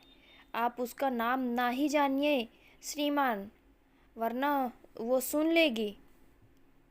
इसका जवाब भी अभी को बिल्कुल भी उम्मीद नहीं थी, परंतु बिंकस की ये बात सुनकर जाने क्यों अभी के पूरे बदन में एक ठंडी लहर सी दौड़ गई। ब्लिंकस की क्योंकि उसे उस रात का वाकया याद आ गया जब वो खेल गांव पहुंचा था और उसे वो अनजान लड़की मिली। उसने भी तो कुछ ऐसा ही कहा था, सदियां गुजर गई, किसी ने मुझे पुकारा नहीं। आप क्या सोचने लगे श्रीमान? ब्लिंकस ने अभी से पूछा। कुछ नहीं। अभी अचानक पसीने से तरबतर होने लगा। क्या हुआ श्रीमान, आप ठीक तो हैं? कौन सी बात आपको परेशान कर रही है? इतनी सर्दी के मौसम में आपको पसीना क्यों आ रहा? ब्लिंकस बोल ही रहे थे कि पीछे से अर्घ आ गए और अभिमन्यु के माथे से पसीना पोंछते हुए उन्होंने कहा पसीना और अभी के पसीने को अपनी पत्थर जैसी उंगलियों से पोंछ दिया। औस तुम्हारा हाथ है या पत्थर? अभी ने थोड़ा रूखे स्वर में आर्क को कहा। अभी की बात सुनकर ब्लिंकस थोड़ा उदास हो गए और उन्होंने कहा, यह भी एक रहस्य है श्रीमान। इसके आगे हम आपको बताएंगे। एक और रहस्य? कितने रहस्य बाकी हैं अभी जानने के लिए? अभी ने झल्लाते हुए कहा। अभी तो सिर्फ शुरुआत है श्रीमान। अभी तो आपको बहुत कुछ जानना है, बहुत कुछ करना भी है। अच्छा ठीक है, मैं आपकी पूरी बात सुनता हूँ, पर सबसे पहले मुझे राजा मानवर्धन की पूरी कहानी सुनाइए कि आखिर उनके साथ क्या हुआ, कैसे क्या उनकी मृत्यु हुई, और उनकी बहन जो भी थी आप मुझे बताइए उसने क्या किया, और उसका नाम श्रापित या प्रतिबंधित हो गया है और 1 मिनट वो सुन लेगी तो क्या मतलब आपका? अभी ने झटके से ब्लिंकस की तरफ देखते हुए कहा। तो आगे की कहानी कुछ इस तरह है श्रीमान। राजा मानवर्धन और उनकी बहन जब छोटे थे तब दोनों अक्सर एक साथ आखेट के लिए अपने पिता के साथ जंगल जाया करते थे। राजा मानवर्धन की बहन की एक मित्र थी जिसका नाम था माया। वो राजपुरोहित की बेटी थी। बचपन से ही मानवर्धन माया को पसंद करते थे। ये बात राजा की बहन बहुत अच्छी तरह से जानती थी, उसे इससे कोई दिक्कत नहीं थी। तीनों साथ में अक्सर जंगल की तरफ आखेट खेलने जाने लगे। उनके सिपाही हर वक्त उनकी रक्षा के लिए उनके पीछे तैनात रहते थे। एक दिन जंगल में तीनों बहुत अंदर तक चले गए। राजा ने देखा वहाँ कुछ अजीबोगरीब लोगों की बस्ती थी। राजा ने कुछ ठीक नहीं लगा, लेकिन उनकी बहन को उस बस्ती के बारे में जानने की उत्सुकता हो रही थी। राजा के मना करने पर उस वक्त तो राजा के साथ वापस आ गई, लेकिन कुछ दिन के बाद राजा की बहन बिना उन्हें बताए उस बस्ती में चली गई। वहां जाकर उसे पता चला कि वहां रहने वाले लोग काला जादू करते हैं। उसने उन लोगों को खुद को काला जादू सिखाने की प्रार्थना की, लेकिन उन लोगों ने ये कहकर मना कर दिया कि वो अभी बहुत छोटी है। ये बात राजा की बहन के मन में घर कर गई। उस वक्त तो वापस चली आई, लेकिन मन ही मन तय किया कि अब वो बड़ी हो जाए तो काला जादू जरूर सीखेगी। धीरे धीरे समय गुजरता गया। राजा, उसकी बहन और माया तीनों बड़े हो गए। एक दिन राजा की बहन ने राजा से कहा कि माया को लेकर बस नदी के किनारे तक जाना चाहती है। राजा को लगा कि बहन बदल गई, क्योंकि अब वो काले जादू तंत्र मंत्र की कोई बात नहीं करती। उन्होंने उसे जाने के लिए हाँ कर दिया, और शायद कि यही राजा की सबसे बड़ी गलती थी। राजा की बहन माया को लेकर जंगल के भीतर गई और भीतर जाती गई, और अंत में उस बस्ती पर पहुंच गई जहां काला जादू और टोना टोटका करने वाले लोग रहते थे। माया उन लोगों को देखकर घबरा गई। उसने राजा के बहन से इस बात का विरोध किया, हमें यहाँ नहीं आना चाहिए था, तुम क्यों आई हो यहाँ? लेकिन राजा की बहन पर तो काला जादू सीखने का भूत चढ़ा था। उसने माया की बात को अनसुना करते हुए जाकर उन लोगों से दोबारा प्रार्थना की वे लोग उसे काला जादू सिखा दें। तब उनमें से एक बहुत ही बुजुर्ग डरावनी से देखने वाली महिला निकल कर सामने आई। काला जादू आसान नहीं होता लड़की, तुझे पता है इसके लिए कितनी कीमतें चुकानी पड़ती हैं? और फिर तू राजा की बहन है, हम अपनी बस्ती के लोगों के लिए कोई खतरा मोल नहीं ले सकते। अगर राजा को पता चल गया ना तो हम सबको सूली पर चढ़ा देगा। लेकिन राजा की बहन को तो काला जादू सीखने का भूत इतना चढ़ा था कि वो हर कीमत चुकाने के लिए तैयार थी। उसने कहा कि आप बताइए क्या करना होगा, मैं सब कुछ करूँगी। वो डरावनी सी बुढ़िया पहले तो चुप रही, लेकिन फिर विचित्र सी रहस्यमयी मुस्कान के साथ उसने राजा की बहन को काला जादू सिखाने के लिए हाँ कर दिया। माया ये सब देखकर बहुत ज़्यादा घबरा गई और अपने घर की तरफ भाग गई। अब राजा की बहन छुप छुप कर लगभग रोज ही उस बस्ती में जाने लगी। चूँकि माया उसकी दोस्त थी तो उसने उससे अपनी कसम देकर वादा लिया और यह राज उसके और माया के बीच ही रहेगा। माया भाई को कभी नहीं बताएगी। माया ने भी अपनी दोस्ती और दोस्त की कसम की खातिर उस राज रखने के लिए उसके हाँ में हाँ मिला दी। शुरुआत समय तो राजा की बहन बहुत दिक्कत आ रही थी, लेकिन फिर धीरे धीरे उसने सब चीज़ों को बहुत मज़ा आने लगा। तंत्र मंत्र काला जादू सीखने में उसे रोज़ कुछ न कुछ ऐसा करना पड़ता जो उसने कभी नहीं किया। कभी किसी पक्षी का सर काटना पड़ता तो कभी किसी जानवर की बलि देनी पड़ती। कभी कभी तो खुद को ही पूरी तरह से निर्वस्त्र करके राख में लपेटकर घंटों तक आग के सामने बैठकर तपस्या करनी पड़ती। और इन सारी क्रियाओं में तो बुढ़िया बराबर ही राजा की बहन का साथ रहती। तुम लगभग सारी सिद्धियां हासिल कर ली लड़की, लेकिन एक आखिरी सिद्धि बची है जिससे तुम एक ऐसी शक्ति पाओगी जिसे काट पाना शायद इस संसार में किसी के भी बस में नहीं होगा। बुढ़िया के मुंह से ये सुनते ही राजा के बहन की आंखें चमक उठी और उसने तपस्या के साथ ही हाँ कर दी। साथ ही हाँ करते हुए कहा, बताइए आप कौन सी सिद्धि है जिसके लिए मुझे क्या क्या करना पड़ेगा? वो सिद्धि बाकी सिद्धियों की तरह तुम्हें सिर्फ मंत्र जाप या पशु बलि से प्राप्त होने वाली नहीं। इसके लिए तुम्हें एक इंसानी बलि देनी होगी लड़की। उसके बाद तुम उस सिद्धि की मालकिन बन जाओगी। बुढ़िया ने कहा, और कुछ? इस तरह से मुस्कुराई जैसे उसका कितना बड़ा काम पूरा होने जा रहा था। इंसानी बलि? इतना सुनते ही राजा की बहन कुछ देर के लिए सकपका गई, लेकिन फिर उसने अपने मन में कुछ सोचा और इस बार उसने बुढ़िया की रहस्यमयी मुस्कान के साथ दिया। ठीक है, आप तैयार रखिए, कल मैं आऊँगी उस आखिरी सिद्धि को हासिल करने के लिए, और इंसानी बलि भी साथ लेकर आऊँगी। इतना कहकर राजा की बहन वहाँ से चली गई। काफ़ी रात हो चुकी थी। राजा की बहन महल में नहीं थी। इस बात की भनक राजा को लग गई। जब उसकी बहन महल में पहुंची तो राजा उन्हें महल के गुप्त दरवाजे के पास मिल गए। पहले तो राजा को देखकर उनकी बहन थोड़ा घबरा गई, लेकिन पूरी ठिठाई के साथ उनके सामने आकर बोली, भाई आप अभी तक सोए नहीं? राजा बहुत गुस्से में था। उन्हें कुछ नहीं समझ आ रहा था कि क्योंकि उनके गुप्तचर से उन्हें आज ये बात भी पता चल गई कि उनकी बहन उस बस्ती में जाती जहाँ काला जादू करने वाले लोग रहते हैं। राजा समझ चुके थे उनकी बहन बदली नहीं बल्कि उनकी आंखों में धूल झोंक कर काला जादू सीखना शुरू कर चुकी है। राजा को ये अंदेशा नहीं था कि उनकी बहन काला जादू सीख नहीं रही बल्कि उसमें महारत हासिल कर चुकी है। राजा बहुत गुस्से में थे और उन्होंने अपनी बहन को महल में उसके ही कमरे में नज़रबंद करवा दिया। सारी रात राजा की बहन यही सोचती रही कि आखिर कल वो महल से बाहर कैसे निकलेगी। अगला दिन शुरू हुआ। रोज की तरह आज भी राजा जल देवी की पूजा करने नदी के किनारे जा चुके थे।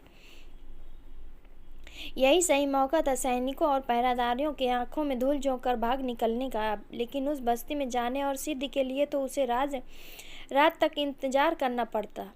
उसने दासी के कपड़े पहने और किसी तरह छुपते छुपाते महल के दूसरे गुप्त रास्ते से महल के बाहर निकल गई और सीधे माया के घर पहुंची। इतनी सुबह सुबह राजा की बहन को अपने घर देख माया चौंक कर पूछी, आज तुम इतनी सुबह कैसे? तब राजा की बहन ने उसे झूठी कहानी सुनाई और भाई मेरी शादी ज़बरदस्ती किसी ऐसे राजा से कर देना चाहते हैं जो बहुत क्रूर है। आज वो राजा मुझसे मिलने आ रहा है। मैं उससे मिलना नहीं चाहती, इसीलिए सिर्फ आज के लिए तुम मुझे अपने घर में जगह दे सको। रात होती मैं यहाँ से चली जाऊंगी। माया को कुछ समझ नहीं आ रहा था। माया ने राजा की बहन को समझाने की कोशिश की, तुम परेशान मत हो, मैं उनसे बात करूंगी। क्योंकि अब राजा मानवर्धन और माया का प्यार परवान चढ़ चुका था और राजा ने भी ऐसा ऐलान कर दिया था कि अपनी बहन का ब्याह करने के बाद माया के साथ शादी करेंगे। माया थी तो एक साधारण सी दिखने वाली लड़की, लेकिन उसके पिता राजपुरोहित थे, इसलिए माया को भी नगर में उतना ही सम्मान प्राप्त था। राजा की बहन को बहुत ज़्यादा विनती करने पर माया ने राजा को कुछ नहीं बताया और राजा की बहन को रात तक अपने घर में आसरा दिया। इधर राजा महल में वापस आए, अपने दरबार में चले गए। काफ़ी वक्त यूं ही गुजर गया और फिर राजा को अपने बहन की सुध आई। उन्होंने एक सेवक को उसे बुला लाने के लिए कहा। दुहाई हो सरकार, दुहाई हो, राजकुमारी अपने कक्ष में नहीं है। जिस सेवक को राजा ने राजकुमारी पर नज़र रखने के लिए तैनात किया था वो सेवक रोता गिरता हुआ राजा के सामने हाथ जोड़कर खड़ा हुआ। ऐसा कैसे हो सकता है? तुम तो उस पर पूरा समय नज़र रखे हुए थे ना? राजा ने पूछा। जी सरकार, हम उन पर पूरी तरह नज़र रखे हुए थे, परंतु उन्होंने हमें सुबह ही कक्ष के बाहर ये कहकर खड़ा कर दिया कि उनका स्वास्थ्य ठीक नहीं है, वो अकेले ही विश्राम करना चाहती हैं। हम कक्ष के बाहर ही खड़े थे।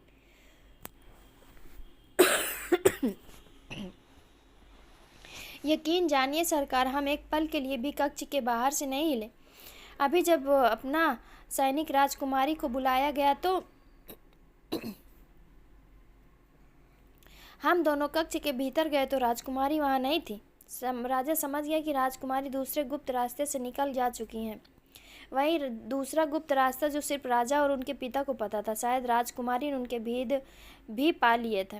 राजा ने पूरे नगर में राजकुमारी के महल से भाग जाने की बात उसे वापस लाने के लिए बड़े इनाम का ढिंढोरा पिटवा दिया। इधर रात होते ही राजा की बहन उस बस्ती के लिए निकलने लगी। माया को अब घबराहट हो रही थी कि राजा को पता चला कि मैंने उसकी मदद की है तो ये तो राजद्रोह माना जाएगा। माया ने अपने मित्र को समझाने की बहुत कोशिश की कि वो माया के साथ महल वापस चले। माया राजा को किसी भी तरह समझा लेगी, उसे हर तरह से की सज़ा से बचा लेगी। लेकिन राजा की बहन के दिमाग में तो कुछ और ही चल रहा था। उसकी आंखों में एक शैतानी चमक दिखाई दे रही थी। उसने माया से कहा, ठीक है, मैं तुम्हारी बात मानने के लिए तैयार हूँ, लेकिन तुम मेरे साथ चलो। मेरा एक छोटा सा काम बाकी है, वो पूरा कर लो, फिर मैं तुम्हारे साथ महल चलूँगी। माया बहुत सीधी सादी और दिल की साफ लड़की थी, इसलिए राजा की बहन की चालाकी ना समझ सकी। राजा की बहन माया को लेकर वापस उस बस्ती में उस बुढ़िया के सामने जा उपस्थित हुई। लो अम्मा, आ गई मैं। बुढ़िया ने सिर उठाकर सामने देखा। ले आई वो चीज़ जो तुमने मांगी थी। अब मुझे मेरी आखिरी सिद्धि प्रदान करो। उसकी चालाकी से ब्लिंकस से सारी कहानी सुनते सुनते अभी के रोंगटे खड़े हो गए। ये तो बहुत बुरी बात थी। तो क्या आगे क्या हुआ? क्या वो माया को अपनी बलि बनाकर ले आई थी? अभी ने पूछा।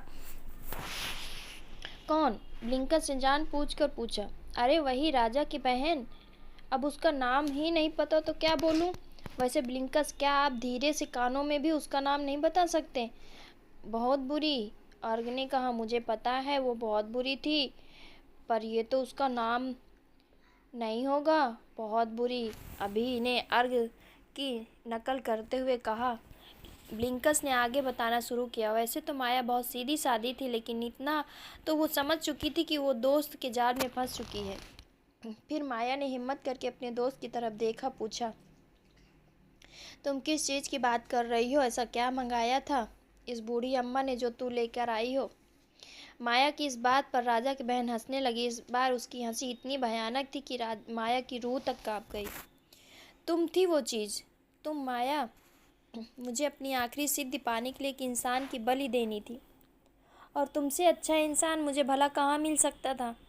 अपनी दोस्त के मुंह से ये सब सुनते ही जैसे माया के होश फकता हो गया। माया की आंखों से झरझर आंसू बहने लगे। तुम्हें क्या अपने रिश्ते की कोई अहमियत नहीं? क्या तुम नहीं जानती मैं तुम्हारी दोस्त के अलावे और क्या हूँ?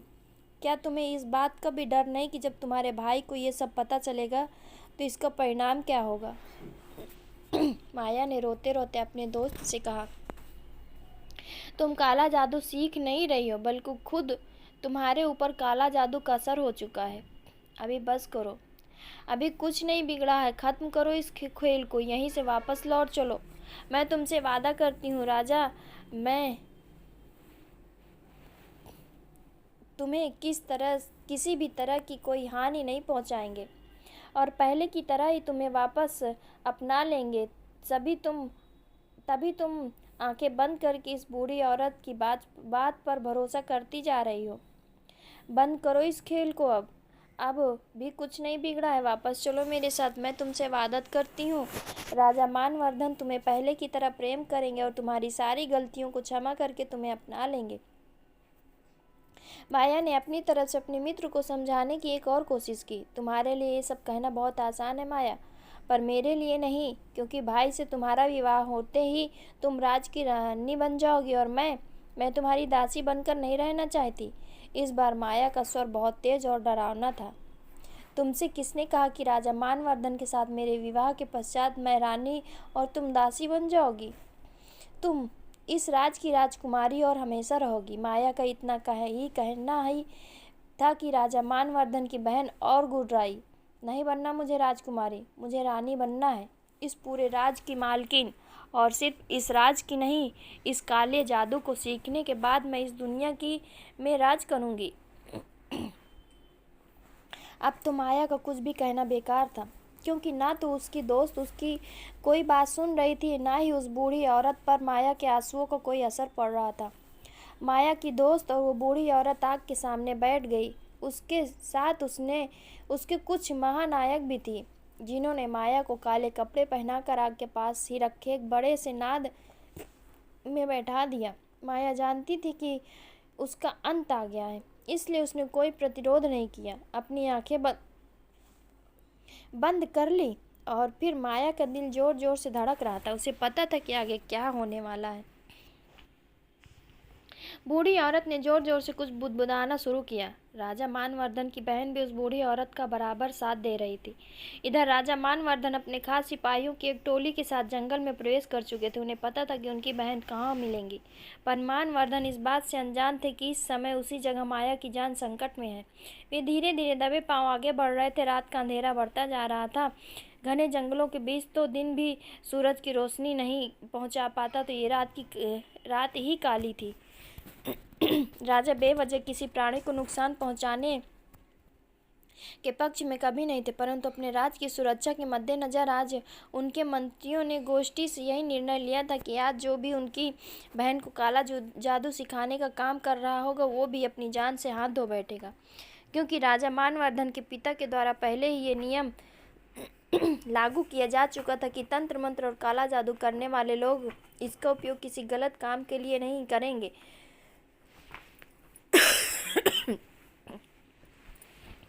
तभी वो इस राज में रहने के अधिकारी होंगे।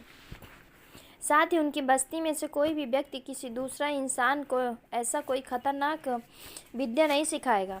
इस हिसाब से राजा मानवर्धन की बहन और सिखाने वाली बुढ़िया दोनों बराबर के दोषी थे। बुढ़िया जोर जोर से हवा में हाथ लहराकर मंत्र बोलने लगी, जैसे कि वो किसी का आह्वान कर रही हो। कुछ ही देर में आग के चारों ओर तरफ बहुत सी परछाइयां तैरने लगी। ये नज़ारा किसी भी आम इंसान को डरा देने के लिए काफ़ी था, परंतु राजा की बहन इन सारी चीज़ों से आनंदित हो रही थी। बुढ़िया के इशारे पर उसके सेवक बड़ी बड़ी थालों में चिता की राख, सिंदूर, नींबू और ढेर सारी हड्डियों के टुकड़े लेकर आ गए। अंत में एक सेवक ने एक बड़ा सा कटोरा ले आया। कटोरे को देखते ही बुढ़िया का चेहरा चमक उठा। बुढ़िया अपने स्थान पर खड़ी हुई माया के बगल में रखा फरसा उठा लिया। बुढ़िया के बताए अनुसार राजा की बहन ने थालियों में लाई गई एक एक सामग्री को उठाना शुरू कर दिया। सबसे पहले राजा की बहन ने निर्वस्त्र होकर खुद को चिता की राख में स्नान कराया। उसके बाद दूसरी थाली में रखे सिंदूर को नाच नाच कर हवा में चारों दिशाओं में उड़ेलने लगी। अब बारी थी नींबुओं की। सारे के सारे साबुत नींबुओं को एक एक करके मंत्र उच्चारण करते हुए अग्नि में आहुति देना था। अब बची थी हड्डियां जो शायद ताजी जल रही चिताओं से एकत्रित की गई थी। उनको हाथ में लेकर बुरी आत्माओं का आवाहन करना था। जल्द ही हड्डियों से भरा थाल हवा में तैरने लगी। साथ ही वातावरण बहुत सी डरावनी चीखें एक साथ सुनाई देने लगी। अब समय आ चुकी थी लड़की, अब देर न कर, वो सब बहुत भूखी हैं। कहते हैं बुढ़िया फरसा हाजा की बहन के हाथ में थमा दिया। याद रखना लड़की, बलि के खून की एक बूंद भी बर्बाद नहीं होनी चाहिए। बुढ़िया ने सेवकों द्वारा लाया गया उस बड़ा सा खाली कटोरा अपने हाथ में उठाया। राजा की बहन ने फरसा अपने हाथ में थामा और उसे हवा में उठाया ही था कि बचपन से लेकर आज तक की माया और उसके भाई के साथ की खुशनुमा यादें उसकी आंखों के आगे तैर गईं। राजा की बहन का हाथ कमज़ोर पड़ता देख बुढ़िया जोर से दहाड़ी, तुझे इस दुनिया में राज करना है या नहीं? अगर करना है तो रुक मत, बलि चढ़ा बलि। जब तक राजा मानवर्धन वहां पहुंचे, इससे पहले कि राजा अपनी बहन को रोक पाते, उसकी बहन ने माया को बीच से फाड़ के 2 टुकड़े कर दिए। कितना दर्द होता है जब अपनी आंखों के सामने कोई अपना बहुत प्यारा मार दिया जाए। उससे भी ज़्यादा दर्द तब होता है जब ये करने वाला कोई अपना ही हो। ब्लिंकस ने एक लंबी सांस लेते हुए कहा। अभी भी उसकी बात बहुत ही गंभीर से सुन रहा था। उसे समझ नहीं आ रहा था कि वो क्या करे, उसे क्या कहना चाहिए। पर उसने अर्ग की तरफ इस उम्मीद से देखा कि शायद अर्ग इस वक्त कुछ बोल भी दे कि अभी को हंसी आ जाए, क्योंकि उसे जैसे महाराजा मानवर्धन का दर्द महसूस हो रहा था। बोलो अर्ग, बोलो ना।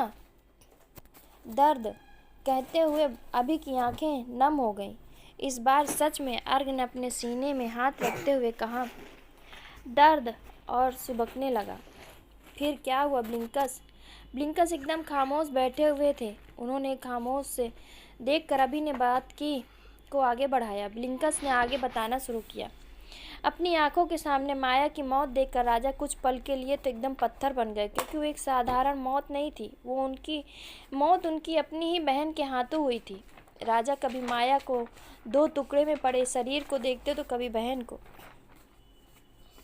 राजा की बहन इस वक्त राजा को देखकर बहुत ज़्यादा सहम गई, क्योंकि उसे ऐसी कोई उम्मीद नहीं थी। लेकिन उस बुढ़िया की आंखों में चमक कम होने का नाम नहीं ले रही थी। उसे न डर लग रहा था, न वो घबराई थी, बल्कि उसने अपने हाथ में जो खाली कटोरा पकड़ा हुआ था, जल्दी से नाद से माया कर खून भरा और हंसते हुए ऐसे अपने मुंह तक ले गई जैसे सदियों से इस चीज़ का इंतजार कर रही थी। इससे पहले कि बुढ़िया माया की एक बूंद खून भी अपने मुंह के भीतर डाल पाती, राजा मानवर्धन आंखों से अंगार बरसाते हुए एकाएक बुढ़िया की ओर बढ़े और तलवार म्यान से निकाल बुढ़िया का सिर धड़क से अलग कर दिया। अब राजा की कहर बरसती नज़र उसकी अपनी बहन पर थी। वो समझ चुकी थी कि किसी भी अगले पल भाई की तलवार उसके सर को भी उसके शरीर से अलग कर देगी। राजा की बहन धीरे धीरे अपने कदमों को पीछे की तरफ सरकाने लगी। उसको काले जादू की मालकिन बनने की सारी क्रियाएं पूरी हो चुकी थी। उसकी आखिरी सिद्ध क्रिया भी वो पूरी हो चुकी थी। उसे याद आया कि बुढ़िया ने कहा था कि आखिरी बलि जो कि किसी इंसान की होगी, उसके बाद आमंत्रित की गई सभी बुरी शक्तियाँ उसका रक्तपान मतलब भोग लगाना होगा।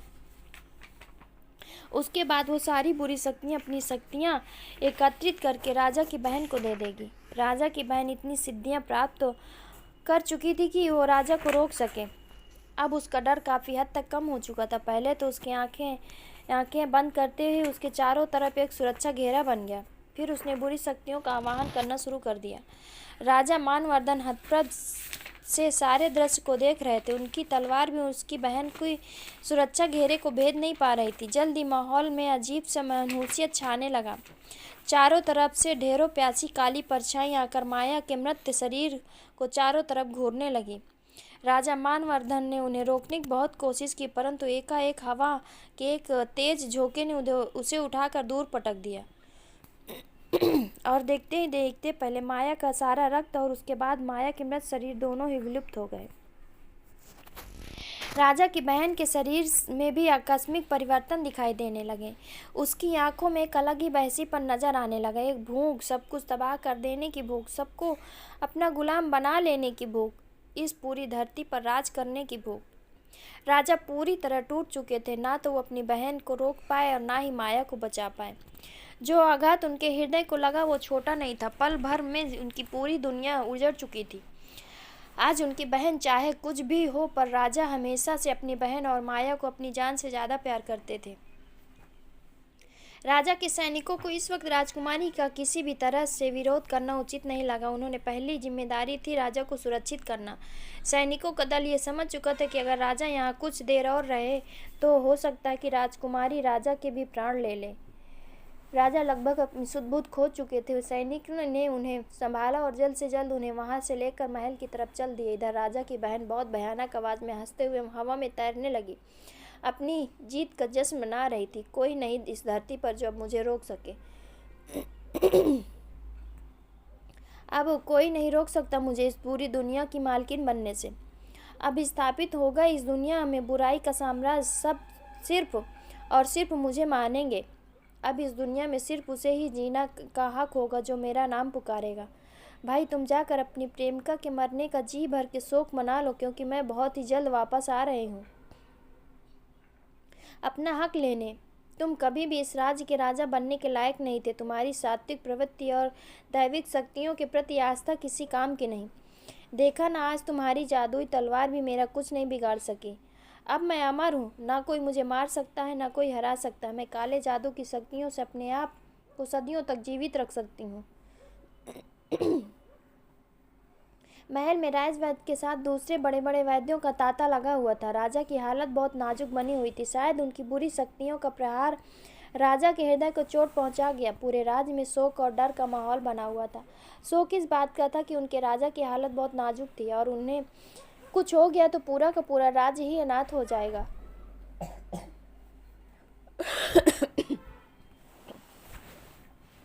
और डर इस बात की अगर राजकुमारी सच में वापस आई तो क्या करेगी।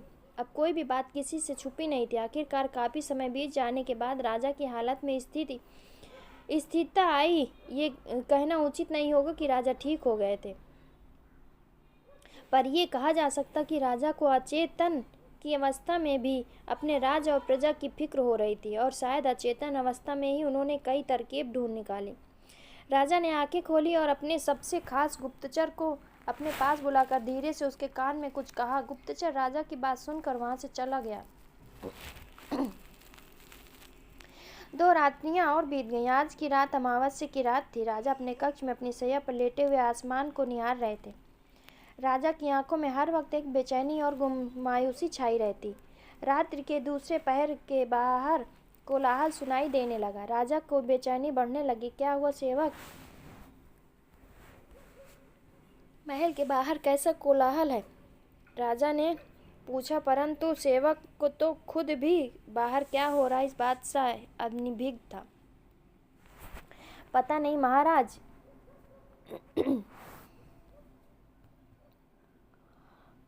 अगर आज्ञा हो तो मैं किसी सैनिक से पता करवा लूं। सेवक के इस प्रश्न पर राजा ने हाँ में सिर हिला दिया।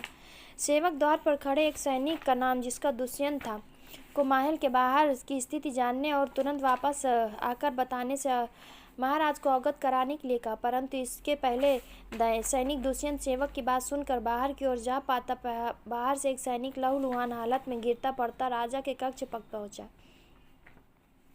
क्या हुआ भीमा, तुम्हारी ये हालत कैसी हुई?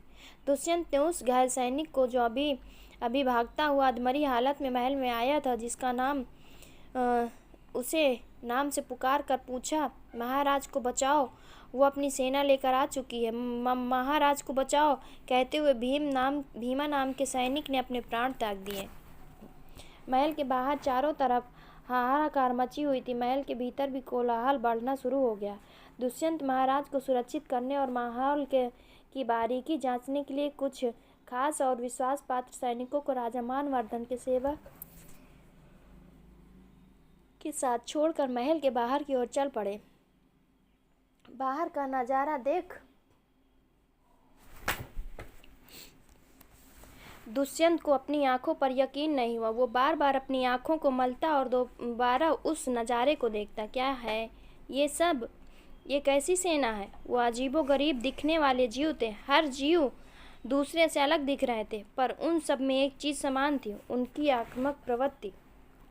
उस सेना के कुछ जीव तो इतने बड़े थे कि वो युद्ध करने की जगह एक बार में कई सैनिकों को उठाकर अपना आहार बना लेते थे। दुष्यंत देखा राजकुमारी हवा में अपनी सुरक्षा घेरे में आराम से हंस रही थी और उसकी सेना राजा मानवर्धन की सेना से लोहा ले रही थी, परंतु हानि सिर्फ राजा के सैनिकों को पहुंचा रही थी।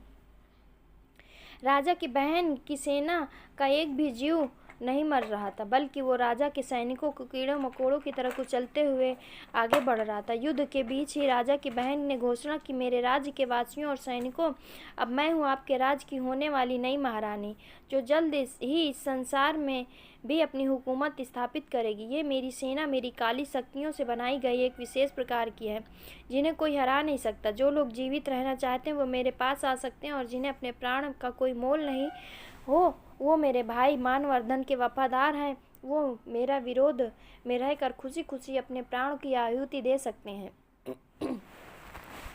राजा की बहन ये देखकर बहुत ज़्यादा हैरान हो गई कि उसकी घोषणा के बाद एक भी सैनिक उसके पास नहीं आया, बल्कि अब तो सैनिकों के साथ साथ नगर के निवासी युद्ध के मैदान में आने शुरू हो गए, जिसमें औरत और नगर के छोटे छोटे बच्चे भी शामिल थे। राजा की बहन पहले तो ये सब देखकर अवाक रह गई, पर जल्दी उसके चेहरे पर एक व्यंग्यपूर्ण मुस्कान आ गई।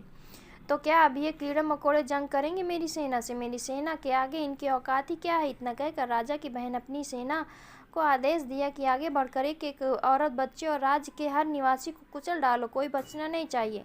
राजा की बहन का इतना कहना था कि उसके बनाए राक्षसों की सेना राजवासियों की ओर ऐसी टूट पड़ी जैसे वो कितने समय से भूखी हो और किन्हें कितना स्वादिष्ट भोजन मिल गया हो। चारों तरफ हाहाकार मच गई। औरतें और बच्चों की चीख वातावरण और डरावना बना रहा था। फिर भी मजाल थी कि एक अभी बच्चा और औरत अपनी जान बचा के भागने की कोशिश कर रहा हो। लोग मरते जा रहे थे, लेकिन फिर भी राजा मानवर्धन अपने राज्य की सुरक्षा हेतु डटकर वहीं खड़े रहे। राजा मानवर्धन भी इस मंजर से अछूते नहीं रह गए। अपने ही लोगों का दर्द भरी पीड़ादायक चीखें उनके कानों तक लगातार पहुंच रही थी। क्या हमारा विशेष गुप्तचर अभी तक वापस नहीं आया? राजा मानवर्धन ने दुष्यंत से पूछा। जाओ, जाकर देखो, अगर वो वापस आ गया हो तो तुरंत हमारे पास लेकर आओ। दुष्यंत किसी भी कीमत पर महाराजा को अकेले छोड़कर जाने का जोखिम नहीं लेना चाहता था, इसलिए उसने सिर झुकाकर महाराज से इस आपात स्थिति में उन्हें छोड़कर न जाने से इनकार कर दिया। राजा जानते थे कि इस समय उनके महल के भीतर होने के कारण सेना का मनोबल कितना कमज़ोर हो रहा है। अगर मैंने मन, वचन और कर्म से अपने राज्य और राजवासियों की सेवा की है, तो अपनी भूमि की को अपनी जननी स्वरूप पूजा है, तो आज समस्त दैवी शक्तियाँ और पूर्वज जिन्होंने स्वर्गलोक को प्रस्थान किया है, मेरा आमंत्रण स्वीकार करो और मेरी मदद करें। मैं अकेला ये नहीं कर सकता। राजा मानवर्धन ने हाथ जोड़कर प्रार्थना की और उठ खड़े हुए। आप क्यों उठ रहे हैं महाराज? अभी आप स्थिति में नहीं कि राजवैद्य ने कहा कि अभी आपको अत्यंत विश्राम करने की आवश्यकता है। दुष्यंत ने महाराज को उठते हुए देखा और कहा, नहीं दुष्यंत, अगर हम आज नहीं उठे तो हम कभी अपने पूर्वजों को मुंह नहीं दिखा पाएंगे। आज तो निर्णायक युद्ध होगा, जिसमें या तो बुराई की जीत होगी या फिर संसार देखेगा कि बुराई कितनी भी ताकत क्यों ना हो जाए, वो अच्छाई को हरा नहीं सकती। इतना कहकर राजा मानवर्धन ने अपना वचन कवच पहना और अपनी तलवार उठा ली। दुष्यंत भी तत्पर था और अपने महाराज के साथ हो लिया। राजा मानवर्धन के महल से बाहर आते ही सारे सैनिक और प्रजा भाग कर महाराज के चारों तरफ एक घेरा बनकर खड़े हो गए और राजा की बहन भी अपनी सेना को रुकने का क्या हुक्म दे दिया। उसकी काली अंधेरी रात में जब राजा मानवर्धन की चमत्कारी तलवार अपनी म्यान से बाहर निकली तो ऐसा लगा मानो रात्रि ही सूरज निकल आया और तीस रोशनी के सारे राज्यवासी और सैनिक एक नई उम्मीद की किरण की तरह देखने लगे। सुबह होने में अभी समय शेष है, तब तक किसी भी तरह हमें राजकुमारी और उसकी सेना को संभाले रखना होगा। पांव फटते ही काली शक्तियों का सर कम हो जाएगा। दुष्यंत ने महाराज के सामने अपनी बात रखी। आओ भाई, मैं कब से तुम्हारी प्रतीक्षा कर रही थी। कहाँ छुपे बैठे थे अब तक? देखो तुम्हारी अनुपस्थिति में तुम्हारे प्यारे राजवासियों का क्या हाल हो गया। कितने ही लोग तो मेरे सैनिकों की खुराक बन गए, मगर एक भी इंसान मेरी तरफ आने को तैयार नहीं हुआ। कौन सा जादू चला रखा है तुमने इन सब पर? राजा की बहन ने चारों तरफ दिखाते हुए व्यंग पूर्ण तरीके से राजा मानवर्धन से कहा, तुझे ये राज चाहिए था तो मुझे बोल देती। इतना नरसंहार करने की क्या जरूरत थी? हमने किसी चीज की कोई कमी होने दी थी क्या तुझे? हमेशा अपनी संतान की तरह प्रेम किया, और माया, वो तो हमसे भी ज्यादा तुझ पर भरोसा करती थी। उसके साथ तूने छल किया। तूने हमारे कुल, हमारे वंश और हमारे पूर्वजों का नाम कलंकित कर दिया। इसका दंड तो तुझे मिलकर ही रहेगा। ओह मेरे प्यारे भाई, भोले भाई, तुम अब तक इतना भी नहीं समझ पाए। मुझे तुम्हारा ये राज भीख या दान में नहीं चाहिए था, मेरी योग्यता के आधार पे चाहिए था, और आज मैंने खुद को इसके योग्य बना लिया है कि मैं तुमसे सब कुछ छीन सकूं। इसके बाद ये दुनिया मेरी गुलाम होगी। सोचने और होने में बहुत बड़ा अंतर होता है, और हम तेरे मंसूबों में कभी सफल नहीं होने देंगे, राजा मानवर्धन ने कहा, और अपनी तलवार के साथ आगे बढ़ने लगे। राजा की बहन अपने अहंकार के मद में जोर जोर से हंसने लगी। राजा मानवर्धन ने अपनी तलवार को आकाश की ओर उठा दिया और आंखें बंद कर ली। देखते ही देखते आकाश से एक दिव्य रोशनी आकर राजा की तलवार में समा गई और एक घमासान युद्ध शुरू हो गया। एक तरफ राजा मानवर्धन की सैनिक हंसते हुए अपनी मातृभूमि पर न्यौछावर हो रहे थे, दूसरी तरफ राजा मानवर्धन की तलवार उनकी बहन के अमानवीय सेना को ध्वस्त करने लगी। अपनी सेना का विनाश होता देख राजा की बहन की आंखों में चमक की जगह दहशत और गुस्से के मिले जुले भाव उतर आए। उसने अपने काले जादू की शक्तियों से राजा के वार करने शुरू कर दिया। राजा हर बार अपनी तलवार से उसके जादू को काट रहे थे। काफी देर तक सिलसिला चलता रहा, लेकिन इस बार उसने छल किया और लुप्त हो गई। अब वो आकाश, धरती और हवा कहीं में भी वार करने लगी। राजा मानवर्धन बहुत बहादुरी से और चौकन्ना होकर लड़ने लगे, फिर भी उन्हें आघात लगने लगे। राजा अब भी खुद को संभाले हुए थे, लेकिन राजा मानवर्धन बहुत ही बहादुरी से इस बार अब उनकी बहन ने जो चाल खेली, राजा उसे समझ नहीं पाया। राजा की बहन ने अदृश्य होकर राजा पर सर्पदंश के प्रहार किया। कहीं शून्य से एक लहराती हुई काली नागिन निकली, जो सीधा राजा मानवर्धन के हृदय के भीतर प्रवेश कर गई। राजा वापस अचेतन अवस्था की ओर जाने लगे। मेरी मदद कीजिए, मदद। राजा ने भीगी पलकों से एक बार फिर आसमान की ओर देखकर प्रार्थना की और जमीन में घुटने के बल बैठकर अपना सिर अपनी भूमि पर रख दिया। उठिए महाराज, उठिए, आपको शीघ्रता ही यहाँ से किसी सुरक्षित जगह के लिए प्रस्थान करना होगा। दुष्यंत राजा मानवर्धन को उठाने की कोशिश करने लगा, लेकिन राजा मानवर्धन का शरीर में कोई हलचल नहीं हो रही थी। राजा की यह हालत देखकर उसकी बहन अपने रूप में उनके सामने आई। भाई, आखिरकार अच्छाई की हार हो ही गई। क्या मिला तुम्हें अच्छा बनकर? अब जाओ अपने देवताओं और पूर्वजों के पास, जिनकी तुम हमेशा से पूजा करते आए हो, कहकर उसने राजा पर अपना अंतिम प्रहार किया। लेकिन दुष्यंत सामने आ गया, राजा के ऊपर होने वाले वार को अपने ऊपर ले लिया। इसके साथ ही दुष्यंत ने जय ज्वाला देवी कहते हुए अपने प्राण त्याग दिया। अब की बारी थी राजा मानवर्धन की। उनकी बहन ने दोबारा मंत्र जाप शुरू किया और राजा का प्रहार करने के लिए हाथ आगे बढ़ाया। पर यह क्या, राजा के इर्द गिर्द राजा के पूर्वज प्रकट होने लगे। एक एक करके राजा मानवर्धन के सभी पूर्वज दिव्य रूप में राजा के चारों तरफ एक दिव्य सुरक्षा घेरा बना खड़े हो गए। राजा की बहन समझ चुकी थी कि अब वो कुछ नहीं कर सकती। राजा मानवर्धन अब दैवीय शक्तियों की सुरक्षा में है। फिर भी उसने अपनी आखिरी कोशिश की और दहाड़ कर बोली, आप सबसे मेरी कोई दुश्मनी नहीं है, मेरी जंग मेरे भाई के साथ है, आप लोग चले जाइए यहाँ से। परंतु उसे अपनी बात पर कोई जवाब नहीं मिला। राजा के सभी पूर्वज एक साथ अपनी दिव्य शक्तियों से अपनी ही वंशज को बंदी बना दिया। उन सबके चेहरे पर रोष और घृणा के भाव उपस्थित थे। बंदी बनते ही उसके काले जादू की सारी शक्तियां क्षीण होने लगी। वो कुछ इस तरह से तड़पने लगी जैसे जल बिन मछली। तुम सबको क्या लगता है मैं हार गई? मैं नहीं मर सकती। मुझे जितना बार मारोगे मैं उतनी बार आराध्य काली शक्तियाँ मुझे फिर जीवन दे देगी। अब भी राजा की बहन में पश्चाताप जैसा लेस मात्र भी एहसास नहीं था। हम तुम्हें मारेंगे नहीं, अपितु ऐसी सजा देंगे जो अनंत काल तक तुम्हें पीड़ा पहुंचाएगी। तुम कुछ नहीं कर सकोगी। हम तुम्हें परछाई बनाकर धरती के भीतर कैद कर देंगे और तुम्हारा वजूद होते हुए भी तुम्हारा अस्तित्व मिट जाएगा। इस बार एक आवाज़ गूंजी जो कि राजा मानवर्धन के पिता के महाराज यशवर्धन की थी। आज के बाद तुम्हारा नाम श्रापित माना जाएगा और ये संसार जिसमें तुम राज करना चाहती थी, इस संसार में तुम्हें रे नाम को लेना प्रतिबंधित होगा। उसके बाद बाकी के सभी पूर्वज ने एक साथ राजा की बहन को श्राप दे दिया। मुझे क्षमा करें पिताजी, मैं सत्ता के मद में चूर मूर्खता के कर बैठी। मुझे ऐसी भयानक सजा मत दीजिए। आप ही पिता और पूर्वजों के द्वारा ऐसा भयानक श्राप मिलने के बाद राजा की बहन ने रोना शुरू कर दिया और माफ़ी मांगना। तुम तो गिरगिट हो जो मौका मिलने पर अपना रंग अवश्य बदलोगी, इसलिए तुम्हारे पापियों को कोई माफ़ी नहीं है। तुम्हारी ये कैद अनंत काल तक चलती रहेगी। इसके साथ ही राजा की बहन चीखते रोकते धरती के अंदर जाने लगी। मैं वापस आऊँगी, मैं वापस ज़रूर आऊँगी और तब मेरा साम्राज्य स्थापित होगा, कहते हुए जाकर धरती के भीतर विलुप्त हो गई। अभी बहुत ध्यान से पूरी कहानी सुन रहा था। उसे अब कहीं ये यकीन होने लगा था उस रात में जो उससे मिला था वो कोई और नहीं, वो राजा की बहन थी।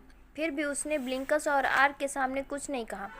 उसे आगे जानना था कि बहन के कैद हो जाने के बाद राजा मानवर्धन के साथ क्या हुआ। राजा मानवर्धन सर्पदंश की झेल नहीं सह सके।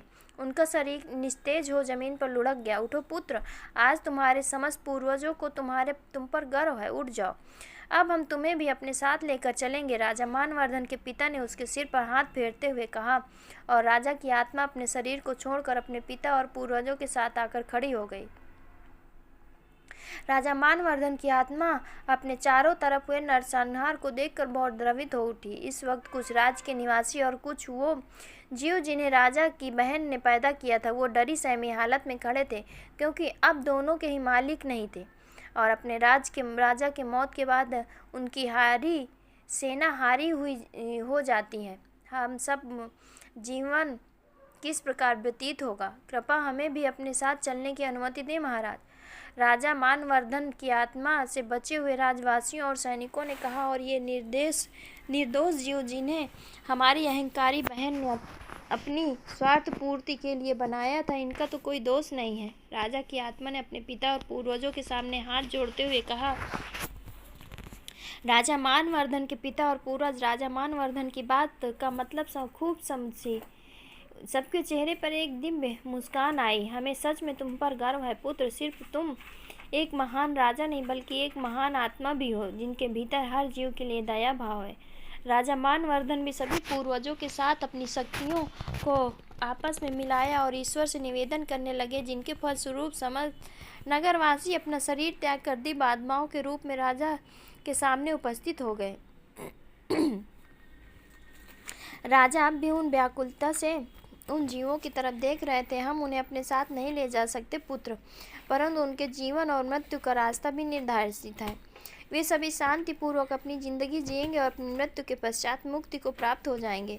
परंतु अगर आपने निर्धारित तरीके के अतिरिक्त किसी अन्य कारण इससे इनकी मृत्यु होती है, तब ये जीव वापस इसी योनि में आएंगे। कोई तो तरीका होगा जिससे भविष्य में इन जीवों की काली शक्तियों से रक्षा हो सके, वरना काली शक्तियों के प्रभाव से ये जीव पुनः मानवों के लिए घातक सिद्ध होगी। राजा मानवर्धन ने पूछा, हमारे प्रस्थान का समय हो चुका है पुत्र, तुम निश्चित होकर चलो। परंतु पिताश्री, राजा मानवर्धन के पिता ने मुस्कुराते हुए सामने की तरफ इशारा किया। जवाब मानवर्धन के विशेष गुप्तचर के साथ सामने से चल कर आ रहा था। उसे देखकर राजा मानवर्धन भी अपने पूर्वजों और अपनी प्रजा के साथ दिव्य ज्योति में विलीन हो गए।